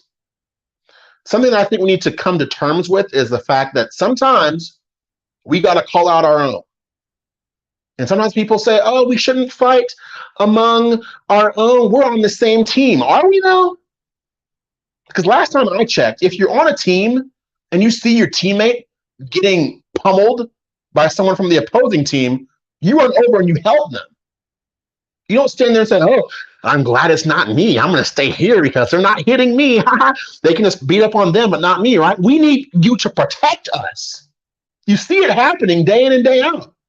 And you'll sit there and pretend to care, but you're very silent when those of us who are the ones who are putting everything on the line, we're the ones who are sacrificing a lot. And where are you to stand up for us? That's the biggest issue I have with a lot of these social media influencers, these social media politicians. Even on the right side of the aisle, we saw what they did to certain individuals, Alex Jones, and many others like him, of these past few years. And what's really funny and revealing is many of those figures on the right, those social media influencers, they didn't start saying anything or coming to his defense right away. They came to his defense, or they came to the defense of free speech when they started seeing what happened to them themselves personally. Something I want you to keep in mind. Let's go back to CNN for a bit so I can take a sip of water. David, this 81%, where's it from, and where's the 19% we're waiting for coming? Right. So right now, Jake, Herschel Walker is in the lead. He's got that 1.645 million votes there. Raphael Warnock, 1,621,000 votes, 81% of the vote in. How much of this vote is pre-election vote. Right now, our estimate is 70% of it is pre-election vote, which we know Democrats have been participating in the pre-election vote in more robust numbers than Republicans. At the end of the day, we think that's going to drop down to 61%. So right now, there's more pre-election vote in the Georgia vote as a share than we think there will be at the end of the day. Now I want to break down specific method of voting and take a look at what's left uncounted here. So in the mail vote, where Raphael Warnock has a 36.9%. Listen to this. It's a big Warnock advantage category. There's still 26% of that mail vote uncounted. I'm going to add in early in person. Here, Warnock has an 8.5 percentage point lead over Walker, and there's only 5% counted. Now, these two buckets together, remember what I just said, make up what we think will be 61% of the overall electorate. The smaller piece is the election day vote, okay, down here. Now, that is a big Herschel Walker category. He's winning it by 27.2%. And there's still 42% of it uncounted. But remember, the top two categories, let me see if I can highlight. That is what we think is going to make up 61% of the vote. And the election day vote, which again, 42% is uncounted, we think that's going to make up at the end of the day about 39-40% of the vote in Georgia. This is why you're seeing such a close race. It is a nail biter. No idea what's going to happen here in Georgia. No, and we did in the presidential race. Yeah. We did, the runoffs were close. Took a few days. That's why. Yes, this is why we can go back in time and show it if you want. But this is why. I mean, if you go back to just instructive to go back to 2020, that's the Senate race. This is why we had a runoff, right? The Republican. Right. Neither of them achieved over 50, and at the end of the day, John Ossoff won. Right, and so that's what a coincidence. John Ossoff just barely won. A couple days, right? But he just barely pulled it out. Biden ends up winning the state by 11,779 votes. But if you go through it, this is Donald Trump took an early lead. So what time were we at? We're at 10:30 now Eastern. Now we're at midnight as we're switching from Tuesday to Wednesday. Right. Trump was still in the lead as we're switching from Tuesday to Wednesday. Noon the next day, Donald Trump's still in the lead, starting to shrink a little bit. Then you get to 2 days later, from Wednesday to Friday, because they were counting all the mail-in votes during the COVID pandemic, right? And then Biden passed. Right, now they did change the law in Georgia so you could count the early votes. You could prepare them and you could count them. So they're not completely in the same boat as it won't take us long. Right, it won't take us long. Yeah, it won't take us long this time. So let's come out of 2020. Let's close. And when you're done with that, I want you to drive up I-95 and take me back home to Pennsylvania. And we'll come out of that. Pennsylvania. Get out of the house. Come back to the Commonwealth of Pennsylvania. Okay, where are we see again as we get here? 57% of the vote, 106,000 vote lead, but still a very close race. That's 3 points and a little bit of change. And the question is, so then you start moving around, right? In the suburbs, only 36% of the vote. In Bucks County, Montgomery County was empty earlier. Remember, 32%, up to 32, about a third of the vote there. If that margin stays like that, David can help. David will interrupt if I'm wrong, but if that's because something that I've started to think about and consider a little bit more too, as we've seen so much go on. I'm sorry, I can only listen to them talk for so long before my brain is about to just explode or turn to mush. Can't tell which. When you think about just how across the board the struggle of the average everyday person, it's no longer, just Republicans are struggling or just red states are struggling. Everybody's struggling, right? I would argue that for those leftists who are out there who are still voting Democrat, that can simply be chalked up to recalcitrance. There's an arrogant spirit that many on the left do very much harbor. And with that arrogant spirit, you are no longer able to admit or concede that you may have been duped or taken for a ride. Especially because of how caustic these last 2 years truly were. I would argue that a large number of leftists, and they'll never tell you this, a large number of leftists are voting Democrat again in this election, simply because for them it is too excruciating to admit that they were wrong. Even though their own mainstream media sources are now telling them, hey, looks like we shouldn't have shut down the schools. We shouldn't have forced and mandated this or that. Oh, now the studies show that. So now, the science changed. And instead of admitting, okay, yeah, the science changed. Okay, I was wrong, right? They're going to continue to press on because they're so stubborn and so unwilling to entertain that they might have been wrong. That now all they can do is just double down, even if they know it's going to hurt them too. Everybody's paying more for everything. Nobody likes it. But because they're more willing to be arrogant and prideful and say, no, I was right. I promise I was right, blah, blah, blah. They lack the ability to be humble enough to say, we can't keep doing this, because if we keep hurting like this, I'm going to get hurt too. That you'd think there has to be some degree of self-preservation at a basic level. If you look at where life is right now for anyone, it's not fun. 401k is not looking too good, right? Can't afford to buy a house right now. I wanted to buy a house. Now the rates are so high, I can't even afford that because of a litany of reasons. But it's not just me. It's a lot of even the young people who are voting for Democrats. You're voting yourself out of the best parts of life. Oh, I'm not going to be able to own a house. I have to stay in my coffin apartment. I can't afford to have kids now because inflation's too high. Oh, but that's the Republicans' fault. You see how backwards this circular reasoning really is? I did see a comment come in where I get my shirt. This is one of my Grunt Style shirts. I love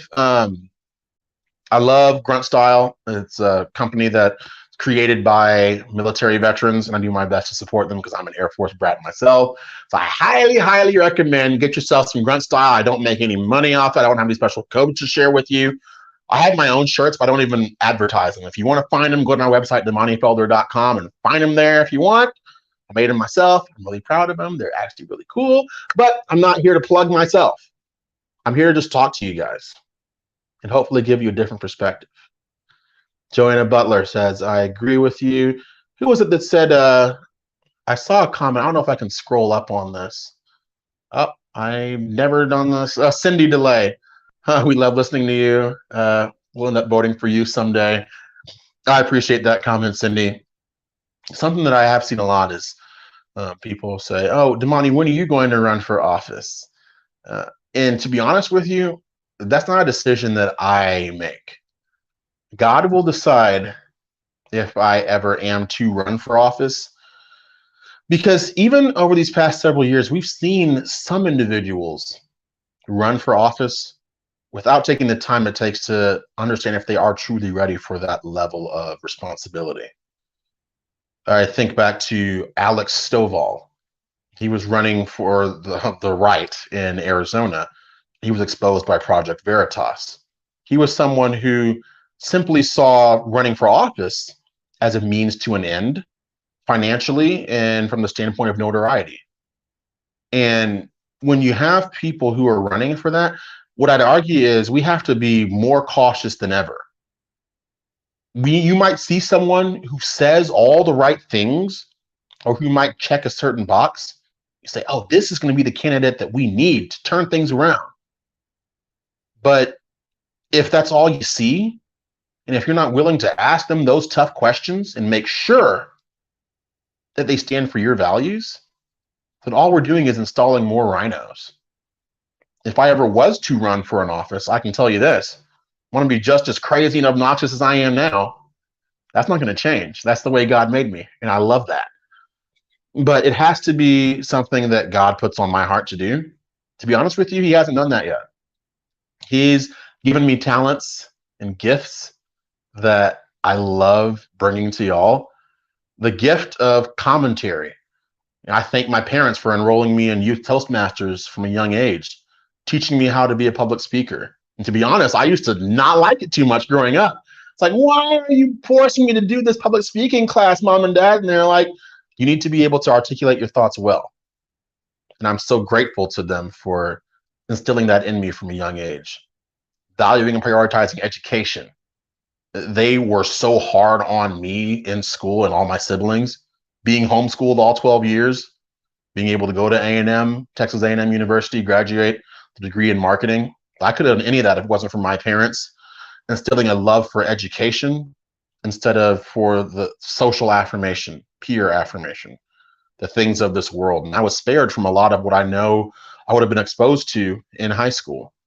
So I'm grateful to them for that. But if I were to ever run in the future, y'all would be the first to know. It's just not something that I feel is on my heart right now. I'll continue to use my gifts and my passions to deliver what I've been delivering these last 2 years. Sometimes I look back and I look at what I used to be doing on my Facebook Lives. My very first Facebook Lives were actually oriented the other way in portrait mode because I hadn't quite figured out how to go live yet. Now I'll tell you, I have a whole system set up around me. I've got lights, I've got a backdrop behind me, a ring light. I know which platforms to use. I know how to look into the camera lens itself, because something you might not have realized, a lot of people, when they're on live, they're always looking like at themselves in the viewfinder. I'm looking into the camera lens, something that you only will learn if you do it for a very long time. Those little things matter, because when I have this knowledge in my head, I'm able to speak confidently, they can't take away the facts I already know. So I'm able to connect with you, hopefully on a more personal level, and give you the feeling that I'm talking directly to you, because that is my intention. And that's what I love to do. So as long as God gives me this passion and allows me to serve y'all and serve him in this way, I'm going to do that with a song in my heart and a smile on my face. But we'll see what the future may hold. Just know that God's going to be the one who opens that door if he does. And if he does, I'm going to walk through it and be my crazy self. And you're going to know if that ever happens. So with that being said, I've been told to go to frankspeech.com. 2020 happening all over again. I know there are plenty of other live streams you could choose to be a part of. I'm thankful for those of you who've chosen to be a part of mine. I've been live for 1 hour and 40 minutes. Can you believe it? Usually I go live for what, 15, 20 minutes? This is so much time. I wish I could sit here and talk to y'all longer every single week. But one of the things that I've learned is that, except for on special occasions like tonight, one of the things that I cannot stand by influencers on social media, people who get on or go live and waste your time. Something that you're going to get if you ever tune into one of my live streams is you are going to get the facts, even for a short period of time. You're not going to have me just sitting there wasting your time, because I respect your time too much. So thank you all for being along for the ride. I'm going to stay live probably for about maybe 20 more minutes. Let's tune back into CNN and see what they have to say really quick. They're talking about some polls coming out of Wyoming. It looks like the Republican Mark Gordon is going to win. Four of these key races, the Democrat is leading. I can drink my water. First, in Michigan, Gretchen Whitmer, the incumbent Democrat, she builds on the lead that she had when we last checked in on this race against Tudor Dixon, now sitting 112,000 votes ahead with 30% of the vote in the state of Michigan. An update now, Jake, from your home state, home Commonwealth, maybe? Josh Shapiro, the Attorney General there, 430,000 votes ahead of Doug Mastriano with 62% of the vote in. Meantime, our first look at the Arizona governor's race with this key race alert. Katie Hobbs, the Secretary of State that helped certify the 2020 election results in Arizona, she's leading former TV anchor turned unrepentant election denier Carrie Lake, 184,000 votes, half of the vote in the state of Arizona. Then in New York, a race that nobody expected would be as close as it was in polling right at the very end. Kathy Hochul, the incumbent Democrat, 647,000 votes in front of Lee Zeldin, who you may recall voted to object to certifying the election results in 2020 in the states. Oh, no. Pennsylvania, Hochul holding. He's an election denier? Oh, yeah. You see how they spin everything, right? I'm looking at 538 right now. 300,000 votes ahead of Stacey Abrams in this rematch from 2018. 82% of the vote in Georgia. Let's turn it over to Casey Hunt now. Casey, you have Brian Kemp. We got a bone to pick with Brian Kemp in Georgia as well. Now, here's what we're going to do. Oh, key race alert. For Herschel Walker, again, I'm going to compare this directly to the number Boris just gave you. 50. Don't you get tired of the back and forth? Herschel Walker sitting at 49.6. That is considerably behind. But he is ahead of Raphael Warnock, the Democrat, who holds 48.5% right now. Again, 83% of the vote is in. Neither one has 50%.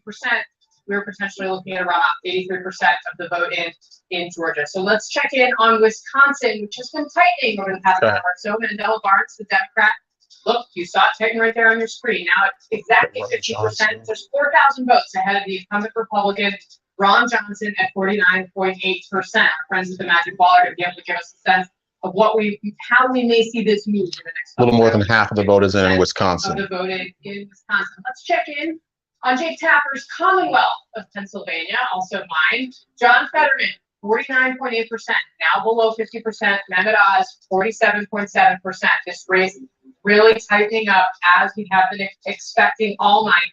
About 75,000 votes separate them.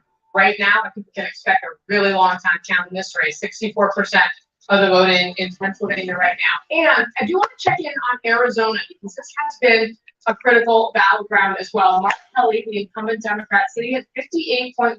So he's got a comfortable early lead over Blake Masters, the Republican, at 39.6%. I do want to point out Katie Hobbs is sitting at 57% in the governor's race. So Kelly is slightly outperforming Hobbs. Potential to see a split on that race. You know what I've identified? Think about this for a minute. Why is it that with only 10% of the vote in some states, you can call it, but other states you can't? You ever wondered why that's the case? You ever wondered why it is that, we can call this right away, like what Fox News did, which is why I still, to this day, have not watched Fox News since election night in 2020. I'll watch Newsmax first. I'll watch Alex Jones before I watch Fox News because they had the gall to call, I believe it was Arizona. They called Arizona for the left when we only had like 30% of the vote in. So how is it that who was playing with the numbers in the background? I want to read. I've got 538 pulled up right here. All right. So last updated this minute. So projected winner in New Hampshire. We've got New Hampshire at blue, right? Iowa, we have Chuck Grassley. See what I'm talking about? We need to have better Republicans who are winning, but Chuck Grassley is the projected winner there. Kansas, we've got a Democrat. We've got in Missouri, and I'm not. So the House election, I should say. I need to distinguish that. Missouri for Senate election, we've got it red for Iowa. For the governor election, we have Kay Reynolds. It looks like Greg Abbott is the projected winner, according to 538 of Texas. See what I told you earlier? They're going to play with the numbers, say, oh, look at all these votes for Beto because they're counting all the city votes. So that's not a surprise. I was more concerned. And like I said before, we have to do better for our next election if we're going to continue to maintain Texas as a red state. But I am happy that Greg Abbott's a projected winner. Again, according to 538 updated 1 minute ago. We continue on. Governor election in Nebraska. We've got a Republican there. You've got Jay Pritzker. Really? In Illinois, he's the projected winner. He was one of the ones that I really had a bone to pick with because he's one of the most authoritarian, Orwellian, tyrannical individuals over these last 2 years. I'd be interested to see what the numbers are and what the real facts are about what happened in Illinois. Because again, when you have these people who have marched so far down that authoritarian course, you have to wonder, how was anyone voting for these people? No one liked it. Even the leftists didn't like what they were having to go through. We continue. Illinois Senate, we've got another Democrat there. And again, these are, this is a Democrat state. This is a Republican state. We can call this. We can't call other states, whatever. Virginia, looks like in those races there, two House seats. We've got two projected winners there for Democrats. Wyoming, the list goes on and on. I also want to see, Oklahoma, no surprise. I love Oklahoma. Oklahoma, y'all are the realest out there, keeping it red all day, every day. Thank y'all so much for that. The governor election, this projected winner is a Republican there. But I do want to look, and I want to see, because remember, these polls have closed now for several hours. And the fact that, we've had a couple of races that are called, right? We kind of know what the status quo is in several states. But what we don't know, apparently, is a couple either here and there, right? So let's keep going. I want to see what I think they called it for Marco Rubio already. We already got Ron DeSantis in. Yep. Marco Rubio projected winner. I think that's Rand Paul projected winner in Kentucky. That's good news. DeWine as the governor of Ohio. DeWine, for some reason, I feel like there was something wrong with DeWine. I'm not sure what, there was something with him that really irked me a couple years, maybe just a year or so ago. Tim Scott, projected winner in South Carolina. Need to see and start hearing even more from him. And I see Indiana as well. So that's just the results that we have as of now, as of a few minutes ago. That's according to 538. So I'm not sure if you're going to see more come out of those states in the next couple weeks, next couple days, even next couple hours. Because we remember the 2020 election, we seem to have foregone conclusions. I'd already called the race myself. I literally was crunching numbers and I said, mathematically, based on the amount of vote that's left and how much we're ahead, places like Pennsylvania, I believe, memory serves me correctly, in 2020 election night, Trump was up by 700,000 votes. And we had something like 95, 96% of the vote in. So I said, mathematically, you can't surpass being down by that much. So I called it and I said, yeah, we're going to win that race. We can go to bed. And then we all know what happened afterwards. So even though we see some results now and projections, I want us to be happy at the results so far and be very hopeful, because it does appear that there's a red wave. But something else I did want to mention is the fact that we've seen plenty of news articles come out recently, and they're trying to prepare you from a mental standpoint. They want to say, well, it might appear that there's a red mirage on election night, but in the coming days, those leads will shrink or dwindle away as we count more ballots here or there. So again, it's almost as if they're deliberately creating an illusion in some areas, in some places. They might be being forthcoming and truthful in some areas, but in the areas that actually matter, where they know the eyes of the country are firmly fixed, they know that those are the areas where they need to spend a little extra time to understand what the next play may be. Rich Boyce, what's up, Demonia? Huge fan of yours. Traverse City, Michigan, born and raised in, where did that come and go? Connecticut, conservative Republican Trump supporter, former criminal turned law-abiding citizen who now teaches defense tactics to our brave law enforcement and bodyguards and many conservative Republican politicians. Thank you for all you do. Thank you, Rich, for the comment. I appreciate you. Brendan on YouTube, love your parody videos. Your questions videos are awesome. I need to make another questions video, but thank you for that, Brendan on YouTube. Texan here, Beto's out of here, Abbott for the win. Sorry. Can Robert Francis O'Rourke go away, please? How many times do you have to lose and be embarrassed to this degree? Ooh, I just thought about this. I'm going to have so much fun driving around, laughing at the Beto signs in everybody's front yard in super liberal areas. Sorry, but he needs to go away. Okay? No one likes him. Everyone's tired of him. He's in El Paso. He's the one who was writing articles or writing short stories about running over children with his car when he was younger. Pictures of him wearing a dress, and he's got, I believe there was two misdemeanors that Beto has. This is all from memory. I know there was a burglary charge. I think there was a breaking and entering. There was a driving while intoxicated charge as well. That's not a good candidate. I don't know how they're running him anyway, but he always worms his way out whenever there's some sort of political event he can make money off of, in the same tired light blue shirt, pretending he knows what it's like to be a real Texan, pretending he's going to stand up for Texans. We know that's not true. So, yeah, I hope Robert Francis O'Rourke goes away. Oh, let's look at the California governor race. I wonder who's going to win that race. Gavin Newsom, you think? Yeah, probably.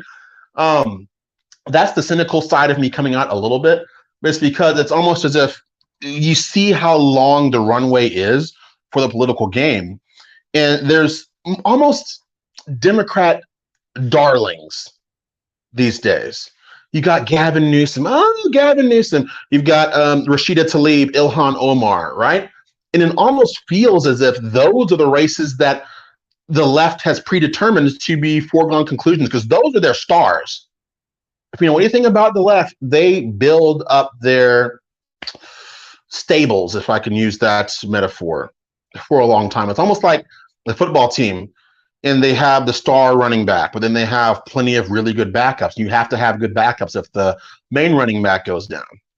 It's almost as if the left has handpicked certain individuals who just won't go away for whatever reason.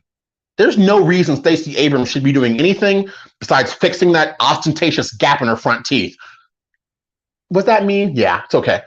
But why is she still out here talking? She wouldn't even accept the results of the last election, but she was talking about how there's election deniers. To sit there and look at her preach to the masses about how, oh, voter suppression is real, in at the same time say we have more votes cast in this election than any other election. Oh, turnout's up, but suppression is still real. Make that make sense. And I'm also looking again, they're talking about Warnock versus Walker. If you're a Christian, you should have an issue with Raphael Warnock. It's been documented as, tossing individuals out of his housing units because they couldn't pay rent. Apparently, he was on record. I think he struck his ex-wife with a vehicle or something like that. I'm not saying Herschel Walker's a saint, but good Lord, this guy says he's a pastor. Oh, but he's a pro-choice pastor, right? Like, that's like saying that you're a vegan carnivore. It doesn't make any sense, right? But they masquerade as if they are your moral compass, and they also want to be your political leader. That's kind of the line that we see the left frequently blur when it suits them. Because whenever there's any misdeeds on behalf of an individual on the right, the left will browbeat that candidate till the cows come home. But the minute there's something that comes up about an individual on their side, they're the first ones to run interference and say, oh, he didn't mean, oh, that was back then. Oh, that's unconfirmed reports. And they expect you to take them seriously. You've got people even on Twitter like Bishop Talbert Swan. He's got the gall to sit up here and call himself a man of God. And he wants to sit up there and talk about, what was it that he said? I forget exactly. No, he said whiteness was a sin. That's what he said. I get these preachers and whatnot confused, right? Speaking of preachers, most recently, a few weeks ago, Bishop T.D. Jakes, one of a legendary, I would argue, pastors in the Dallas-Fort Worth area, he's sitting up there with Robert Francis O'Rourke, even though he knows Robert Francis O'Rourke stands directly against anything that a self-professed Christian should support. If you do claim and profess to be a Christian, I'm not going to sit here and call your faith into question. You need to look in the mirror, though, because so much of what we've seen, even with the progressive church, is the fact that the church has allowed itself to be co-opted and twisted in many ways. And what I mean by that is there's so many leftists out there who love to cherry pick Bible verses when it suits them. I'll say, oh, the Bible says God is love. Why don't you love me for who I am? Bible also says that if you cause one of God's little children to stumble, it's better to have a millstone tied around your neck and you be thrown into the sea. That's the real Bible too. Now what? They don't like that verse though, do they? They're like, oh, love and tyrants. God is love. God is love. God is love. Jesus also said, I did not come to bring peace, but to bring a sword. He told his disciples to sell their cloaks and buy swords. Look it up if you don't believe me. You can't sit here and, for one thing, I know, not be a believer yourself, but then try to parrot my Bible back to me as if that gives you some degree of religious or moral superiority. Because the only reason you're doing that is because you want to pervert the word of God to your ungodly ends. And we know what happens to those who would take the Lord's name in vain or use it or co-opt it to become a false prophet and lead individuals astray. If you couldn't tell, that's something that gets me incredibly incensed, because the average far leftist these days has no degree of spirituality whatsoever. They don't believe in the Bible. They'll do everything in there, they'll flip you off in front of a church. Happened to me a few weeks ago when I was at that protest against the family-friendly drag event here a few miles down the road in Katy, Texas. You have these loving and tolerant liberals flipping me off across the highway. We had to have the police standing in the middle stand. I kid you not. There was this one guy. He was, of course, on the left side. This dude decides to stand in the back of a pickup truck, brandishing a large gun, and he's wearing a kilt. this dude is flipping me off too. I'm just standing there on the side of the road with a bullhorn. Like, what kind of a threat do I pose, right? But remember when I was talking earlier about how the left eventually wants children to become more or less wards of the state? They also want to corrupt the church. Every area that you would assume would stand to protect your children. If they can corrupt that, then they have free license to do whatever they want moving forward. But that's the state of the left as it stands today. It's really interesting, though, when you think about how frequently the left will recite even verses of the Bible.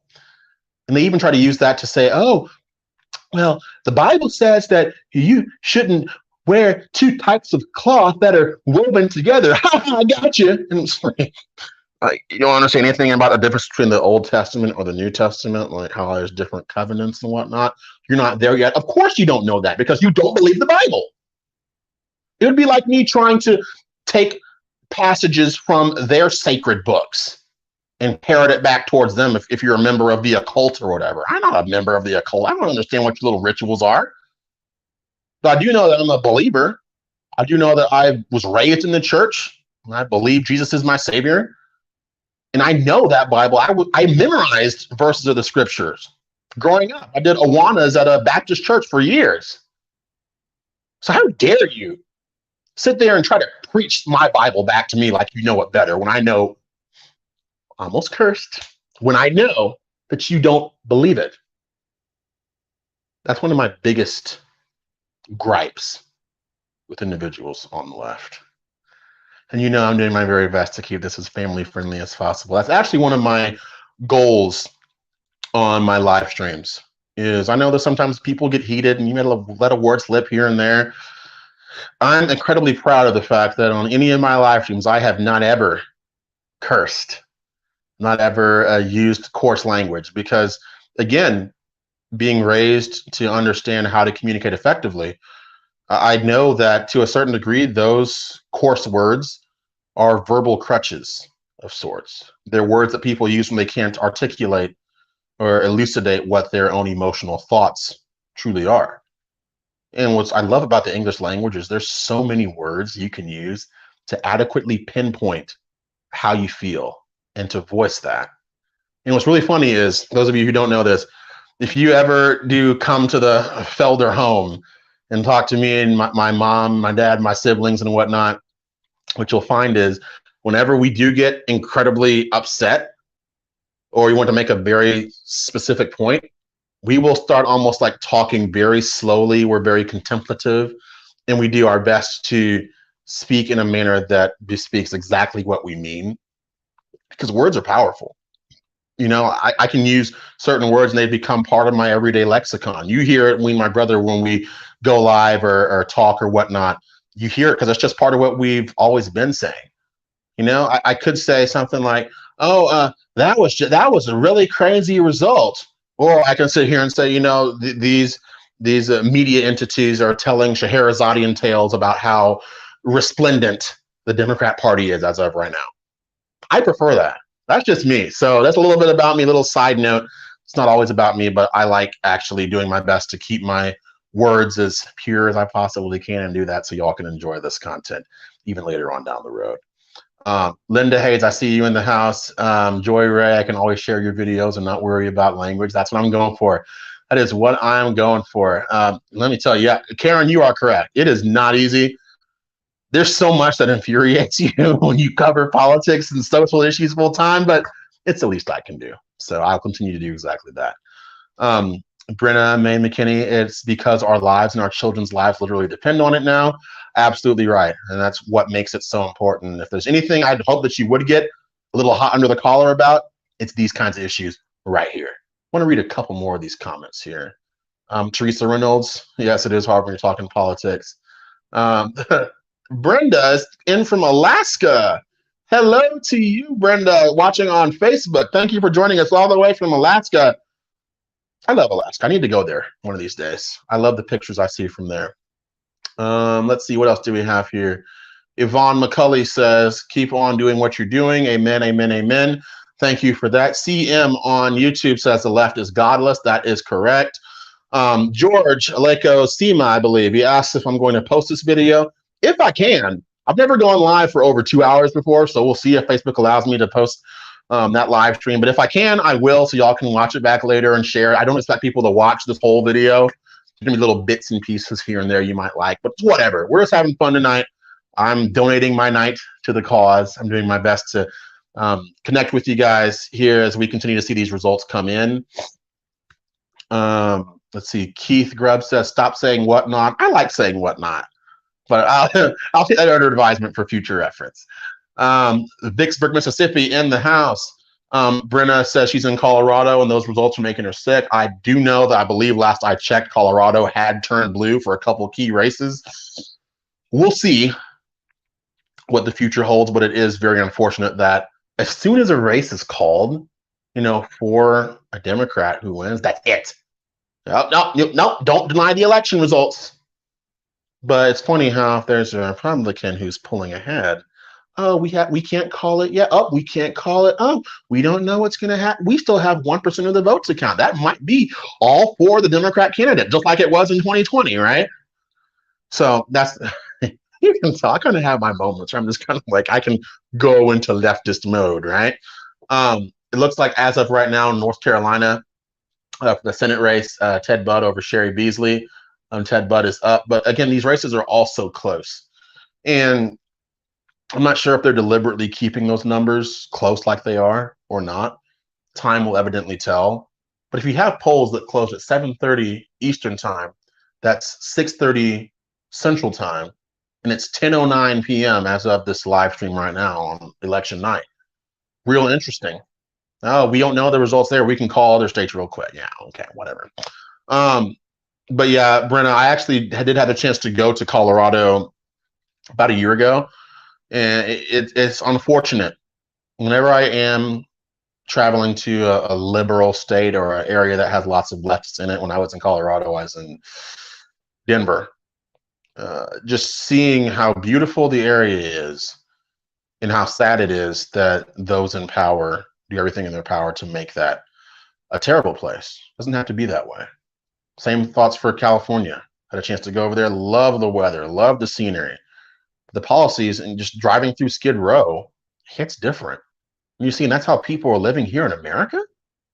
And instead of that, we're going to send billions of dollars to Ukraine. How do you reconcile that?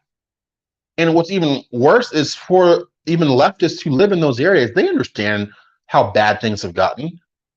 In the Texas liberal stronghold of Austin, Texas, the number of homeless people has proliferated beyond my wildest imaginations over the past several years, to the point where you can see how much worse it's gotten over a short, finite period of time. And my question for people who are living there is like, you realize that your policies cause this, right? You realize that if you're in a place like Washington State or Oregon, in Seattle or whatnot, you know how bad things are. Portland, when you're going to see people are overdosing on the streets. And these are supposed to be y'all's shining examples of, oh, what a liberal utopia can be. And it looks like that? Who in their right mind would want that if the overall goal of the leftist agenda isn't anything other than anti-human? If you're enough awake, you'll know what I'm talking about. But we know that the left thumbs their nose at God. They thumb their nose at what any other individual would deem as beautiful, at being able to have a family, have children, being able to enjoy nature. They want you to be locked away in a coffin apartment in a city where the smog is so high you can't even see the stars at night. They want that to be your new normal. So it stands to reason that if you have signed on to that agenda, if you are a truly godless person or don't have a religious compass, then you don't have anything to look forward to or to live for. So of course you're going to be naturally more despondent. And of course you're going to be naturally more depressed. And what's really interesting, and I've said this to people before, is the fact that what's been so weird over these past several years has seeing that lack of even spirit. I don't want to say spirituality, but that lack of an internal light manifest itself. When I see people, I can look in their eyes, and what's ridiculous is the amount of times I can tell just by looking at this person if they are more left-leaning or more right-leaning. There's a light in certain individuals' eyes. There's an authenticity and a warmness about them. But there is a very distinct, very stark coldness, an aura, or a spirit of despondency that you can readily identify if you simply look for it. It's unfortunate how that has become the status quo for many on the left. Have you ever seen the TikTok videos that are shared? You see the youth of this latest generation are so incredibly lost, it almost makes me physically ill. Looking at an entire generation who is only signed on to this most extreme radical agenda because somewhere along the line, that light that they had in them was snuffed out too soon. They don't have the light of Jesus in them anymore. They've become wards of the state. They go to school, they are indoctrinated, they are told what to think, not how to think, but what to think. They are told that what their parents tell them is not to be followed. They are told that their teachers are to be the ones to dictate what life is all about. They're exposed to things far too young. The innocence is stripped away. And when you boil it all down and you really think about it, what's taking place is an assault on everything that is good and godly. Because there's nothing more beautiful or precious than that child's innocence. And I can't help but think that the reason the left has attacked that so consistently, repeatedly over these last few years, is because even though they themselves already are miserable, these leftist individuals, they know that in many cases they either have no desire to procreate or cannot procreate because of decisions they made themselves. So the saying really holds true that misery loves company. And I really do truly believe that many on the left who are going so hard for the youth are only doing it because they want someone to commiserate with down the road. They don't want to be alone at the end of the day when, they realize that, their choices have led them to leave an unfulfilling life. If you have led an unfulfilling life, of course you're going to be upset. You're going to harbor malintent for other individuals you see who still have opportunity, still have promise, still have a future. So if you can go out of your way to head that future, that potential off at the pass, and keep them from ever realizing their true potential, then you're going down. But in your own warped mind, at least you're taking someone else down with you. And that is so indefensible. That's so infuriating. That's why anyone should stand up, especially now, for our children. Stand up against anyone out there who would push this agenda that truly does snuff that childlike light out of the youth's eyes and sets them on a course that does truly and demonstrably end in their own destruction. That's what I want you to think about. Let me tune in a little bit more. I'm probably not going to be live for more than another 15 minutes. But I do want, as I'm taking a break, feel free to leave me a comment if you have not already, or if you like something I said spoken to you, or if you want to share the video, feel free to do that. I can't see through this interface if people have sent stars or whatnot, but I do want to say if you have sent stars, or if you're a subscriber of mine on Patreon or on Facebook or whatnot, I do want to say thank you for donating. That does mean a lot to me. It's not easy to generate revenue on social media. That's not my goal at all, but just know those of you who do generously give, I very much do appreciate you. So I'm going to tune in and see what the scuttlebutt is as of late. And it looks like they're saying In the Senate races. a Democrat is going to win the Pennsylvania governor race. So I'm going to stop talking, take a sip of water. Pennsylvania, Josh Shapiro was doing so much better than Fetterman really throughout this race. And will that poll help Fetterman in what is still a very, very tight race? That remains to be seen. In Georgia, Brian Kemp has been able to really perform well ahead of Herschel Walker in that race. Again, will he be able to pull Herschel Walker up? And as you're talking, I just want to point out that on the screen you see how incredibly close it is. Yeah, John Fetterman at 49%. Voters basically So close. Better keep watching, right? Different choices from the top of the ballot to further down, and that's not often something that we see in American politics. But I think it says a lot about these candidates up and down the ballot. There are just factors with the candidates that are changing the way voters interpret what they need to do, and they're splitting in what they need to do. And there's evidence that as we talk about it, as we're looking at those numbers, Walker now 49.5, a Warnock 48.5, nobody yet at 50. And one point. I forgot this guy was on CNN now. It's also this is Chris Wallace, I think. It's up for grabs here, and I think a lot of people aren't just voting for one of the candidates or the other. They're also thinking, who do I want to be running the U.S. Senate? Do I want the Republicans? Do I want the Democrats? So, and that's different from the governor's race. I mean, this has a different state to it. I would say this also about the Pennsylvania governor's race. Josh Shapiro ran very hard on the issue of abortion.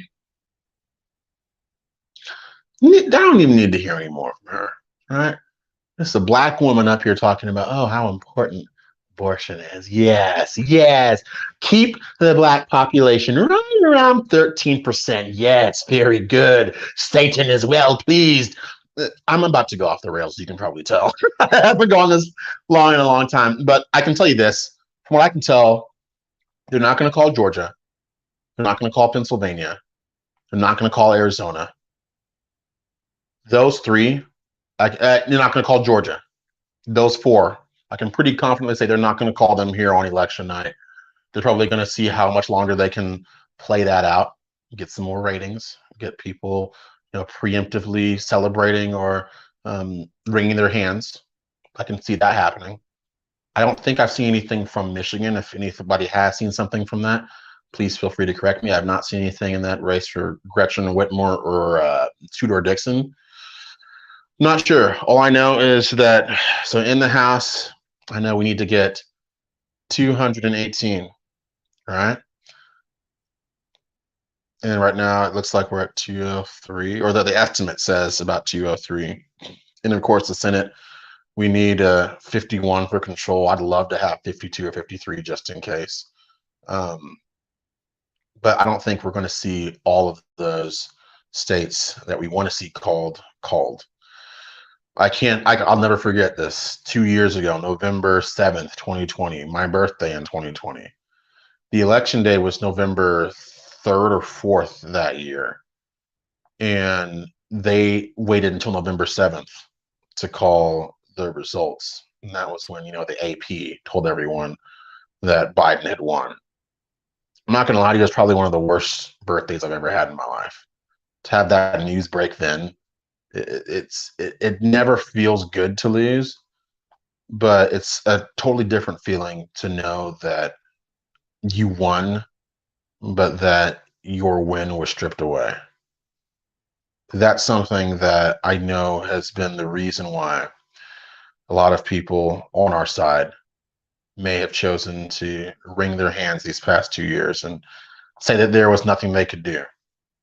But the one thing that I am grateful for is the fact that, even be that as it may, there were so many individuals who still chose, in spite of it all, in spite of everything that the left did to beat you down and tell you that you don't matter and that your voice is inconsequential. Even after these past 2 years, everything they've done to call you all the hateful names in the book and try to strip your job away and come after your children 10 times harder, you know what? Even in spite of all of that, you still, oh, looks like Vance just received a call to a concession call in the Ohio Senate race. Let's go. Okay, that was like a complete shift in mentality there. But part of what I was saying was, and that's the joy right there. Sadness lasts for a night, joy comes in the morning. I'm so proud of everyone out there who still chose to get up after these last 2 years and who still chose to be a part in this sacred process, regardless of whether you thought it was even going to count this time or not. The fact remains that you still did, and you have my respect for that. Because every time you continue to get up off that mat, you make it that much harder for the left to continue doing what they've been doing so brazenly, because eventually they will be brought to justice. If there's one thing I look forward to, it is that day where we're all able to virtually or physically hug each other and say, we know we were on the right side of history and we stood firm even when it felt like the weight of the world was on our shoulders. We banded together. We're stronger because of it. It was a test of our faith, but our faith went out because we know that God is in control, and because when he wants to move, he will move. I know that for an absolute fact. So, with that being said, almost 2.5 hours of live streaming. That's a new record for me. I want to say thank you to Joyce, to Linda, to Penny, to Brenna, to Kristen, to the others of you that I see in the comments. Thank you for taking time out of your night to spend with me. I hope you enjoyed my commentary, my take, whether you're watching on Facebook or on YouTube, or if you're going to watch this on a replay later. Just know that I do appreciate you doing that. It means the world to me. I appreciate you all for giving me a little slice of your time this evening. Christian, Connie, Joy, Julie, thank you all so much as well for tuning in. And everybody out there who's watching or who will watch this, I do appreciate you. I do ask, if you aren't subscribed or aren't following or whatnot, please feel free to do so. You can subscribe on Facebook for weekly live streams. Subscribe to the YouTube channel, The Wright Brothers. You can follow me on Twitter at @DeMontyFelder. Follow me on Instagram at @DeMontyFelder. You can follow me on TikTok at @DeMontyFelder. I'm on Telegram at Demonty Bryant Felder. I'm on Gab at Dominator or Domination14. I'm on True Social at Demonty Felder. I'm also on Rumble at the Wright Brothers, the RIGHT Brothers IPID.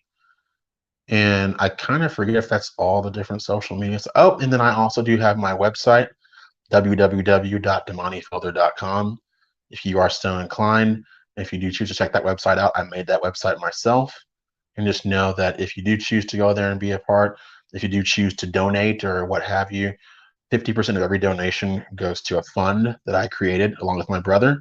And that fund is what we've been using to disperse to Patriot brothers and sisters in need, specifically those who lost their jobs for standing up against medical tyranny, because we do our best to pay it forward. We're not here to enrich ourselves. We're just here grateful to have the ability to share our gifts with y'all.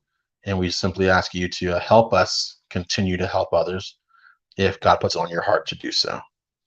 But this is Demonty Felder reporting live in on election night 2022. Thank you so much for watching. I love you all. I appreciate you all. And I'll catch you in the next one.